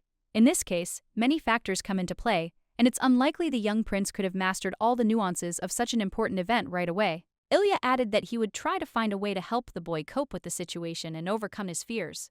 He was confident that with support and guidance, the prince could become a worthy heir. Jorge, reflecting on this, wondered if he had finally severed ties with the family, but his older brother couldn't let him go so easily. Perhaps the whole situation had been staged to bring him back into the family. Despite being bitten by a snake that turned out to be dead, Jorge was certain death wouldn't come so easily. He knew he had to fight for his place in the world and maintain his dignity despite the difficulties. No one present could have imagined that Sir Jorge, the Duke's uncle, was actually involved in such a complex and intricate affair. He remained in the shadows, but his influence was far from insignificant. His name was constantly mentioned in class, which created an uneasy feeling in the girl. She was already beginning to realize that everything that was happening was connected to his attempts to bring Jorge back into the ducal family, and she didn't like that. Even despite her inexperience, the girl began to suspect that all these manipulations and events were planned solely with the goal of returning Jorge to his former position and place in the family hierarchy. Sir Jorge faced a difficult choice, one that might be the only right decision for his survival. His answer would determine not only his fate, but also the fate of those around him at that moment. By refusing the offer, he risked losing not only his reputation, but also his life. This choice was too important, and the consequences could have been catastrophic for him personally. By accepting the Duke's offer, Sir Jorge would have risked not only his own life, but also that of Adriana and even little Mikhail. The decision he made was very difficult for everyone. However, despite all the danger, such an outcome seemed far better than the death of everyone without exception. Sir Jorge understood that it was the least worst of all possible solutions. Perhaps at some point he sensed that the ducal family, no matter how hard they tried, would not be able to overcome this challenge without his help. He believed his decision would, to some extent, save the situation. But suddenly Jorge responded that he didn't need the offer at all. This came as a complete surprise, especially to the girl who hadn't expected such a turn of events. She realized there was no way to persuade him, and she realized her powers were helpless in this situation. She wanted to say something, but the words stuck in her throat, unsure how to respond to his decision. At that moment, Jorge, with a smile on his face, knelt down, further surprising those around him. His actions were completely unpredictable and caused confusion among everyone nearby. Everyone present was shocked by this gesture. It was completely different from what they expected from him in such a tense situation. Their surprise never left them. When Jorge, unexpectedly to everyone, knelt before him, no one understood what he was trying to say. It could mean that he and His Majesty already knew everything, and his crime would not go without consequences. Jorge decided to come clean and confess everything he had been hiding. His decision to lay all his cards on the table could radically change the situation, presenting everyone with a new choice. Duke Ilya was extremely perplexed by what was happening and couldn't understand what exactly was being discussed. He asked that such absurd and incomprehensible remarks not be uttered again, and that he try to bring the situation back to a more reasonable level. However, the knight, unwilling to back down, declared that throughout this entire time he had been deceiving His Majesty the Emperor and manipulating the very essence of the Crown Prince, misleading everyone. He continued that everyone present had probably heard about His Highness's feeble-mindedness, but these were just rumors that the knight himself had spread, trying to create a false impression of what was happening. However, according to him, all this is just empty talk, and in fact, the essence of it is that these rumors were spread by him himself in order to hide the true picture of events. Only now did Adriana begin to realize what was really happening, and it became clear to her that she needed to intervene as quickly as possible to prevent the knight from doing something even more unpredictable, like throwing himself off the cliff. The knight emphasized that the Crown Prince was as intelligent as his father and possessed a keen mind, despite all the rumors. He tried to convince the audience that they were mistaken in their assessments. Until this point, the knight had deliberately concealed the truth, causing the crowd to verge on rage and confusion. He, however, believed that all of this was justified by his personal strategy. He laughed, claiming that the situation was easier than taking candy from a baby, explaining that the Crown Prince did indeed have a speech impediment which could affect how others perceived him. The people were perplexed and couldn't understand the real problem. They didn't expect that this same Sir Jorge, once a knight at court, would find himself involved in such a strange conflict. At this point, the Emperor's advisor took the floor and turned to Sir Jorge, asking him if he wished to explain to those present that the young man, in fact, simply could not adequately perceive what was happening. She replied that this didn't mean the boy couldn't speak, but his speech was so complex that only those close to him could understand it. This was alarming, as no one around him knew what this young man was hiding. This statement deeply shocked Adriana. It seemed that Sir Jorge was about to revive the true purpose of the ball, ruined by the Emperor. This plan was so important that the very idea was linked to something global, something that could change their destinies. Jorge added that he had managed to win His Highness's favor and capitalize on his trust. He had dared to reveal the potential that had been hidden until now, seizing the opportunity. He noted that it was with this mindset that he approached preparations for today. However, he said that His Majesty had probably already understood everything, and everyone present then became curious about the purpose of his actions. This surprised them, as such a move towards the prince was unusual and raised many questions among the guests. Those present were shocked by his words, as up until this point, he had always demonstrated impeccable loyalty to the Crown Prince. This behavior was completely at odds with the image they were accustomed to seeing of him and caused genuine bewilderment. He scratched his beard and, despite questions about the purpose of his actions, declared that the essence of this act could be understood by anyone with common sense. This was a hint that everyone should understand what he meant. Finally, he stated outright that his goal was to strip the prince of his title. This statement stunned everyone. They hadn't expected such a turn of events, especially from a man they trusted, considering him a staunch ally. Adriana couldn't understand what exactly Sir Jorge was plotting or how he planned to get out of this situation. It remained a mystery to her, but one thing was clear. Her life was now inevitably bound up with the consequences of these intrigues. Meanwhile, the heroine, Adriana, simply remained silent, unable to comprehend what was happening around her. Her thoughts were clouded, and she couldn't accept the entire situation. She watched the others, feeling completely confused. The entire courtyard was in shock. People chatted among themselves, confused, asking if it was true. They couldn't believe what they were hearing and sought confirmation of this incredible news. Adriana couldn't believe what was happening. Everything seemed pointless and absurd to her, because Crown Prince Mikhail was completely unsuitable for this important role. She believed this position should belong to someone else. The title belonged to a dead man, and her mind couldn't accept the idea that a living person like Mikhail could occupy such a position. It contradicted all her notions of order. Everyone around was stunned. They were amazed at how drastically and unexpectedly everything had changed. This was especially shocking for those who knew Mikhail, who couldn't imagine him as the crown prince. Suddenly, in complete silence, he unexpectedly threw down his sword, a symbol of his strength and will. The gesture was so unexpected that everyone present held their breath, trying to figure out what would happen next.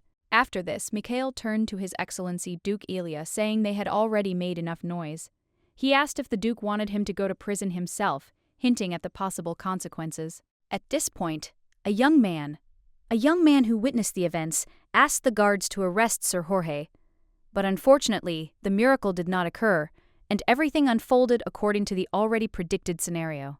Adriana, filled with pity and compassion for Sir Jorge, wanted to beg the others for mercy, but her words fell on deaf ears as no one paid attention to her pleas. Soon, Sir Jorge was finally arrested. The guards left him no choice but to carry out their orders. It was inevitable, and he ended up in captivity despite the heroine's attempts to intervene. His honor was dishonored before the eyes of countless aristocrats. The entire court watched as his dignity was humiliated, which was extremely painful and shameful for him. Although Adriana couldn't read lips, she could see his expression and understand that he was trying to tell her something. Those last words were important to her, even if she couldn't fully decipher them. She burst into tears because these were the words he always repeated, as if it had become a habit. Such phrases often came from his lips, and each time they proved deeply meaningful to her. They seemed to pierce her heart, causing her to experience them again and again. Everyone was shocked by what had happened and couldn't understand what would happen to His Highness. The situation had become completely unusual, and it seemed there was no simple answer. The time was filled with anxiety and confusion. However, Adriana wasn't worried about what would happen to His Highness, but rather about what would happen to Sir Jorge. He was an important figure to her, and the thought of his possible tragic fate haunted her. Meanwhile, the Crown Prince sat silently, pondering what was happening. He didn't know what to do or how to react to all these events. His silence wasn't just silence, but a manifestation of helplessness and confusion. Brother Jorge, for his part, was deeply distressed. He decided to help solely to bring him back to the family, unaware that the consequences could be so tragic. This step seemed to be a trial he couldn't have predicted. No one could have foreseen the unexpected turn things would take. Everything went awry, and the situation became so complex that even those closest to the situation couldn't figure out what to do next. He was at a loss, unsure what to do.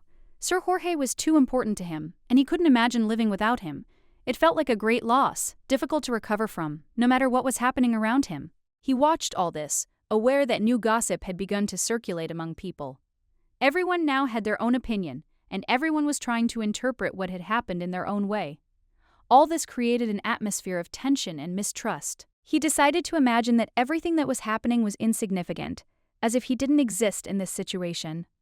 This allowed him to temporarily free himself from the feeling of heaviness and ease his condition at least a little. Although he failed to fully achieve his goal, he nevertheless complied with the imperial family's demands.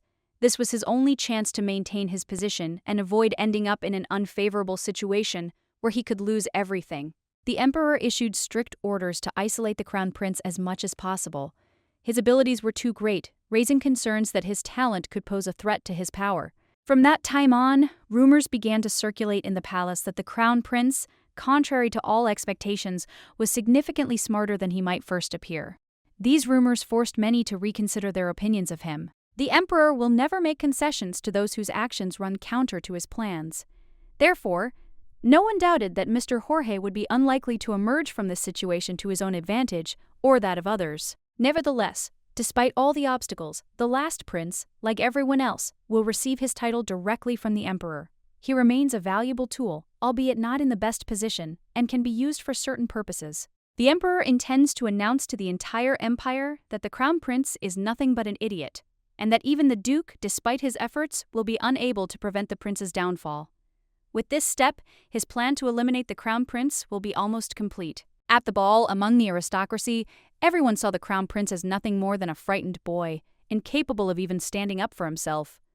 The revelation that one of his confidants was a fraud only added fuel to the fire and improved the emperor's situation. Suddenly, the envoy was summoned to the hall, surprising everyone present, especially the young man. He hadn't expected such a turn of events, and this added to the intrigue. To their surprise, the messenger turned out to be none other than Mikhail, the very same crown prince who had suddenly decided to come to the forefront and show himself, which had greatly changed the course of events in the palace. Even the prince, plucking up his courage, stepped forward and spoke. Adriana Woods believed she could handle it, having rehearsed all her speeches and moves for this important day countless times. Adriana Woods, mustering all her resolve, stepped forward to address the assembled group, decisively taking the initiative. Her confidence in her actions left no room for doubt. She was determined to continue what she had begun. The girl announced that His Highness Michael had not yet concluded the ball and that no one should leave until it was over. This caused some surprise among those present, as everyone was expecting the celebration to end. The boy didn't immediately understand what she meant. He was confused, unable to comprehend what plan she had in mind. He couldn't imagine that her words contained anything more than a simple instruction. However, the girl stood her ground, confident in the correctness of her actions. Her determination and calm left no room for doubt. She was in complete control of the situation. Adriana clarified that this wasn't some kind of trick, as the Duke might have thought. She referred to the recent message from the Emperor's messenger, who had conveyed orders to continue the ball. This came as a surprise to the Duke. She asked whether the Duke would oppose the Emperor's order, which had been conveyed by messenger. This question confused him, as he hadn't expected the girl to stand her ground so resolutely. Sir Jorge, observing the proceedings, immediately noticed that such an outcome could greatly frighten the Duke. He warned that if the girl began to show weakness, His Highness would find himself at a disadvantage. However, the guy couldn't shake the feeling that the girl was over-embellishing the situation. In response to her words, he uttered several dissatisfied phrases, trying to defend his point of view. At the moment the truth began to emerge, it seemed as if everyone had already witnessed the unraveling of this secret affair. As expected, the being called Mikhail turned out to be feeble-minded, but Adriana didn't allow him to continue. She confidently declared the question meaningless, its very essence dissolving like a sound fading into thin air. She held no interest in such a discussion, and she had no intention of delving into the details. The young man turned and, clearly perplexed, asked Adriana about her true identity. He couldn't understand why she was allowing herself to humiliate Duke Perrault, causing him misunderstanding and displeasure. It seemed to him that the lady had completely lost her fear and no longer felt threatened. However, Adriana, not wanting to stop there, continued speaking with restraint but confidence, ignoring his confusion. Gathering her strength and strengthening her resolve, she added that, as Sir Jorge had said, she was one of the few who could understand the true meaning of His Highness's words, and her words were filled with confidence and determination. At that moment, the same woman who had recently tried to kick Adriana out of the ball appeared. She admitted that she had no parents and couldn't say for sure what family she came from, but her appearance changed the course of events. She had immediately decided that the girl had somehow secretly entered the ball, but now it seemed to her that she looked more like the personal servant of the crown prince, which in turn greatly puzzled her. She couldn't understand why, as an aristocrat, the girl had decided to appear at the ball, behaving so brazenly as if completely unaware of her status. The Duke, however, believed she was too young to be a servant. The other girls discussed her among themselves, noting that she looked no older than a child, and most likely had no official title or position, which further increased her uncertainty. The conversation suddenly stopped when the crown prince approached the girl and touched her. The moment left everyone speechless, as his action was unexpected and extremely strange to everyone present. The entire hall froze as the crown prince began to do something that caught everyone's attention. The air grew tense, and the moment itself seemed decisive for what would follow. Showing intimacy in such a situation could hardly help improve her situation. But the crown prince still took this step, despite all the risks and consequences that could follow. He repeated the vague word again, which sounded like foam. The boy was visibly shaking violently, and his condition seemed to be growing increasingly tense, causing concern among those around him. The girl realized she needed to focus on her role, as only she could help Mikhail. She decided she had to be prepared for any eventuality and support him, no matter how difficult it might be. She added that His Highness felt that her words were not worth listening to, although in fact she knew that her support could be decisive for everything that was happening, even if her opinion was not taken seriously. The woman didn't react well to the boy's words, and then he uttered the word stone. Hearing this, the aristocrat began to doubt his meaning and spoke up, questioning his words. Suddenly, the young man uttered the word ball. The word had several meanings, and in this context he most likely meant to refer to Sir Jorge, which could have confused everyone nearby. Bringing up the subject now would certainly not lead to good results. The young man was on the verge of making a profound statement, and any misinterpretation could lead to misunderstandings among those present. But the young man repeated the word sword again, leaving the girl completely confused. She didn't know how to react, as such words could have very serious consequences if misinterpreted. She felt uneasy, because even if she tried to decipher his words incorrectly, it could cause confusion. She understood that no one present would likely understand the true meaning of his words. At that moment, the thought occurred to her that it wouldn't be a big deal if she committed a little deception. She reasoned that her actions concerned only Mikhail, and it wouldn't harm anyone if she did what she thought best. But the girl paused for a moment, realizing that if she brought this up here, the consequences could be dire. She realized that any wrong word or action could lead to serious consequences. Ultimately, she decided she wouldn't do that because she was the only one who could help Mikhail communicate with others. By changing the meaning of his words, she would be betraying him, which would be unacceptable. Veronica Elia felt like everything in her life could fall apart. If even the only person she connected with betrayed her, she might never be able to trust anyone again. This realization weighed heavily on her soul. By then, she would have left him, and, left alone, there would be no one he could confide in. Only Sir Jorge remained the one who truly followed him and never betrayed him. Realizing this, she decided to reveal the truth and said that His Majesty had mentioned Sir Jorge, but added that what she had told Sir Jorge did not in any way reflect the real state of affairs, since this man was not who he was thought to be. She told the nobles that the knight, who supported the working community, always acted in the interests of others. For his loyalty and dedication, the Crown Prince expressed his deep gratitude, placing his example on a pedestal. At one point, the young man uttered the word Kapkan, signaling Ilya's beginning. However, she hastened to add that Sir Jorge's arrest had been unjust, and the prince hoped he would be released immediately before it was too late. It seemed as if these were the last words the young man would ever utter. His voice lacked both resolve and strength.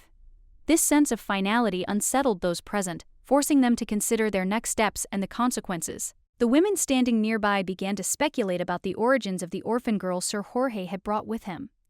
They thought she was simply a commoner, capable of composing well, but nothing more. At least, that's how they imagined her. The look at the girl left no doubt. She looked like a simpleton, dressed in expensive clothes, which contrasted sharply with her demeanor. The women whispered among themselves, not believing she could be anything more than just a chance find of Sir Jorge's. They watched her with distrust, believing her words were merely an attempt to pass them off as His Highness's speech. To them, it was nothing more than a farce, an attempt to conceal the true meaning of what was happening with silly words. Everything seemed forced and artificial. The girl quickly realized the situation was escalating. She knew that if she didn't take action, the consequences could be far more serious than she imagined. Adriana felt a heavy pressure, from which there was no easy way out. To rectify the situation, she needed to clarify. She firmly added that the women were right in their assessment. She really was just a simple orphan, dressed in expensive clothes, and in no way distinguished from the others. She admitted that she had never attended school and therefore hadn't had much of an upbringing. There was a hint of shame in her words, as the life she had led hadn't exactly lived up to high standards. She was her own teacher. She described how she began each morning with household chores, then went into the mountains to gather fresh herbs for her needs. Afterward, she worked around the house until nightfall like a true housewife. For her, it was a familiar routine, nothing special. The girl tried to explain how an ordinary girl like herself could embellish Crown Prince Mikhail's words. After all, if that were the case, her words might be a lie, and he, being intelligent, could easily notice. The Emperor's messenger agreed with her words, noting that Mikhail was indeed not prone to delusions. The Crown Prince had always demonstrated firmness of mind, and in this matter he was completely uninfluenced. Soon the aristocrats began discussing what they had heard. Their opinion of the girl had changed, and her words now sounded much more persuasive. It seemed she could truly be a simple woman, capable of communicating with such a high-ranking person as His Highness. The women couldn't understand how a child of the common people could compose a speech worthy of a highness, and, as if in response to their bewilderment, Duke Ilya glared at them, silencing them. He ordered them to answer if Adriana's words were true, for if so, it would indicate that His Highness possessed intelligence remarkable for a man of his station. However, in his opinion, that was not the case at all. His doubtful gaze showed he didn't believe what he was saying. Ilya believed it was all just empty words, and that the girl perhaps didn't understand the gravity of the situation. Suddenly, as if out of nowhere, a familiar voice rang out. It was so clear and confident that it immediately attracted the attention of everyone present, and many turned their gazes toward the source of the sound. It turned out to be the professor who had been tutoring the boy.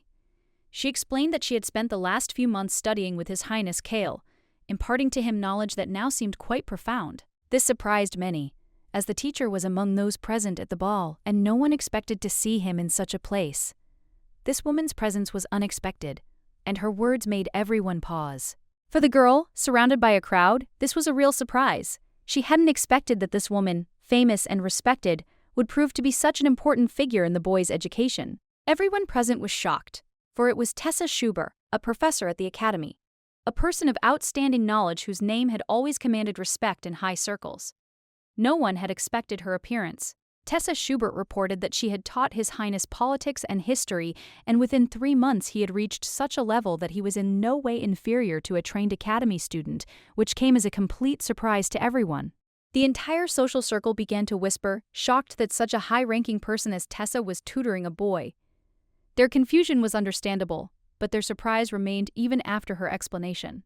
Amazingly, the Crown Prince managed to catch up with the Academy's curriculum in just 3 months, which surprised everyone. Ilya, however, wasn't surprised, as he had already been informed of this in advance. He thought they were having some kind of written conversation, but the woman replied that the boy had neither speech nor the ability to write. This opened up new questions about how learning occurs. Ilya, hearing her answer, noted that in that case, the woman could teach the boy anything. He noticed his appearance and, jumping to conclusions, declared that the boy understood everything. The woman, hearing this, replied with restraint that, in her opinion, the Duke was very much mistaken, since, apparently, his ideas about the situation had changed since he had listened to academic lectures. She recalled that the Crown Prince and Miss Woods had just demonstrated how they communicated, and this argument proved no less significant and irrefutable for Ilya. The woman didn't want to continue the conversation with this fool, in her opinion. She turned to leave, but the aristocrats began asking questions, asking if what she had said was true. Then, without hesitation, she declared that she was putting her reputation on the line. Raising her hand to her heart, she confirmed that the young girl was not a servant at all, and everything she had said was true. She emphasized that she completely believed and had no doubt that all the words conveyed to her truly belonged to His Highness, thereby assuring those gathered of the truth of her words. All the women were shocked. The aristocrats were ready to hear anything but this. It was precisely with the help of the professor's research that the Schuber Empire significantly expanded its possessions, so there was no point in her confirming the lie. The women began to confirm these words among themselves, because she was not one of those who would easily intervene in such a situation, because she had no reason to deliberately interfere. But I still couldn't believe it. And then the professor replied that anyone could understand this if they talked to him personally for 3 months.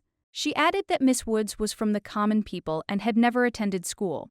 And although she had also attended the lessons, she could not understand even half of them. But no matter what topic she asked His Highness, his answers always sounded insightful. Ilya even guessed a little about the fact that Professor Schubert is so protective of the Crown Prince. This is surprising because the spies clearly reported that she did not even have a hint of sympathy for him. Didn't she become the Crown Prince's teacher only because Jorge was obliged to pay off her enormous debts? Suddenly, everything in Ilya's head fell into place, as if a complex puzzle had been assembled. He couldn't help but laugh, loud, harsh, almost defiant. A triumphant gleam came into his eyes, as if he'd just caught someone red-handed and was absolutely certain he'd figured her out. Suddenly, right in the middle of the assembled group, he made a loud announcement. His voice didn't waver, and everyone heard him accuse Adriana of lying. He was confident in himself and his words, leaving no room for doubt in his determination to expose her. Despite the harshness of the accusation, the professor remained calm. She stood firm and confident, not giving in to emotion. Her voice was clear as she asked Ilya to be more careful and mindful of his words, as every word spoken could have consequences. The Duke seemed to remember something important, and, squinting, asked if the woman had any debts left after her family's collapse. Adriana responded calmly, without a hint of confusion. She said there was no point in waiting for her to go bankrupt, as no one could afford that. Ilya asked the woman if she still had huge debts after the collapse of her family, and then the woman replied that she was not on the verge of ruin. It was not something that could ruin her. Ilya merely chuckled at this and claimed that Sir Jorge had deliberately gotten close to her. He had allegedly promised to pay off his debts, and that was precisely the reason Adriana had taken the prince's position as tutor. the very same one whom all the respected mentors had already rejected. But she answered again calmly and confidently. Adriana emphasized that His Highness was not the fool they were trying to make him out to be. There was nothing in him that would warrant calling him that. Her voice was sincere and protective, like someone who saw potential in him. And yet, despite her student's defense, she agreed with some of the Duke's words. It sounded like a partial confession, and that was enough for the audience. No one needed more evidence. Everyone seemed to have found confirmation of a long-held opinion. Ilya, without wasting a moment, declared this out loud. He reminded everyone that Schubert herself had revealed the whole truth a month ago. Allegedly, because of the debts paid by Sir Jorge, Adriana continued to lie. His words sounded like the final blow, full of venom and certainty. It seemed the entire aristocracy was once again in a state of confusion and mild bewilderment. This unexpected turn of events had upended their routine, upsetting the delicate balance between their pride and their desire to understand. Duke Ilya waited tensely for the professor's answer, his gaze never leaving her. At that moment, he seemed particularly focused, as if he sensed something important was about to happen, and that an explanation could change everything. The woman turned to the prince and, looking at him with restraint, asked if she had made any mistakes while training him. Her voice was confident, but beneath it lay a cold challenge. Then the young man spoke Elbrand's name. It wasn't just a word, it was a sign that he remembered his past, hadn't renounced it, but no longer held a grudge. His voice was firm and almost calm. Elbrand's name became the key to everything, the very meaning she had tried to impart to her lessons. The city had been destroyed long ago, reduced to ashes, and now remained only a lifeless symbol of what was gone. The professor confirmed this. A hint of regret flickered in her eyes. Elbrand had once truly been a significant place, but now its essence had vanished, and with it, its former influence. Then she asked a seemingly simple question. How could a child of common descent know about a place that had vanished 7 centuries ago? The answer was obvious. It was the will of the Crown Prince himself. Following this, she calmly remarked that the accusations leveled at her had been unfounded. Her words were calm, yet laced with a sense of self-importance. Unexpectedly, the woman asked if the Duke knew how exactly the debts Sir Jorge had agreed to repay had come about. Her tone was almost calm, but behind it lay something much deeper than mere curiosity. Duke Ilya froze. His gaze hardened, his face expressionless. Suddenly, his confidence vanished, and it became clear that what he'd said had touched something deeply personal and painful. He didn't say a word. Panic clearly crossed his face. He seemed to be struggling with an internal storm, unsure how to counter it or what to say to keep things from getting worse. His appearance made it clear he knew the truth and the essence of what had happened. But the professor asked a new question. Why had the young man dared to present everything as if there was something more behind it than mere knowledge?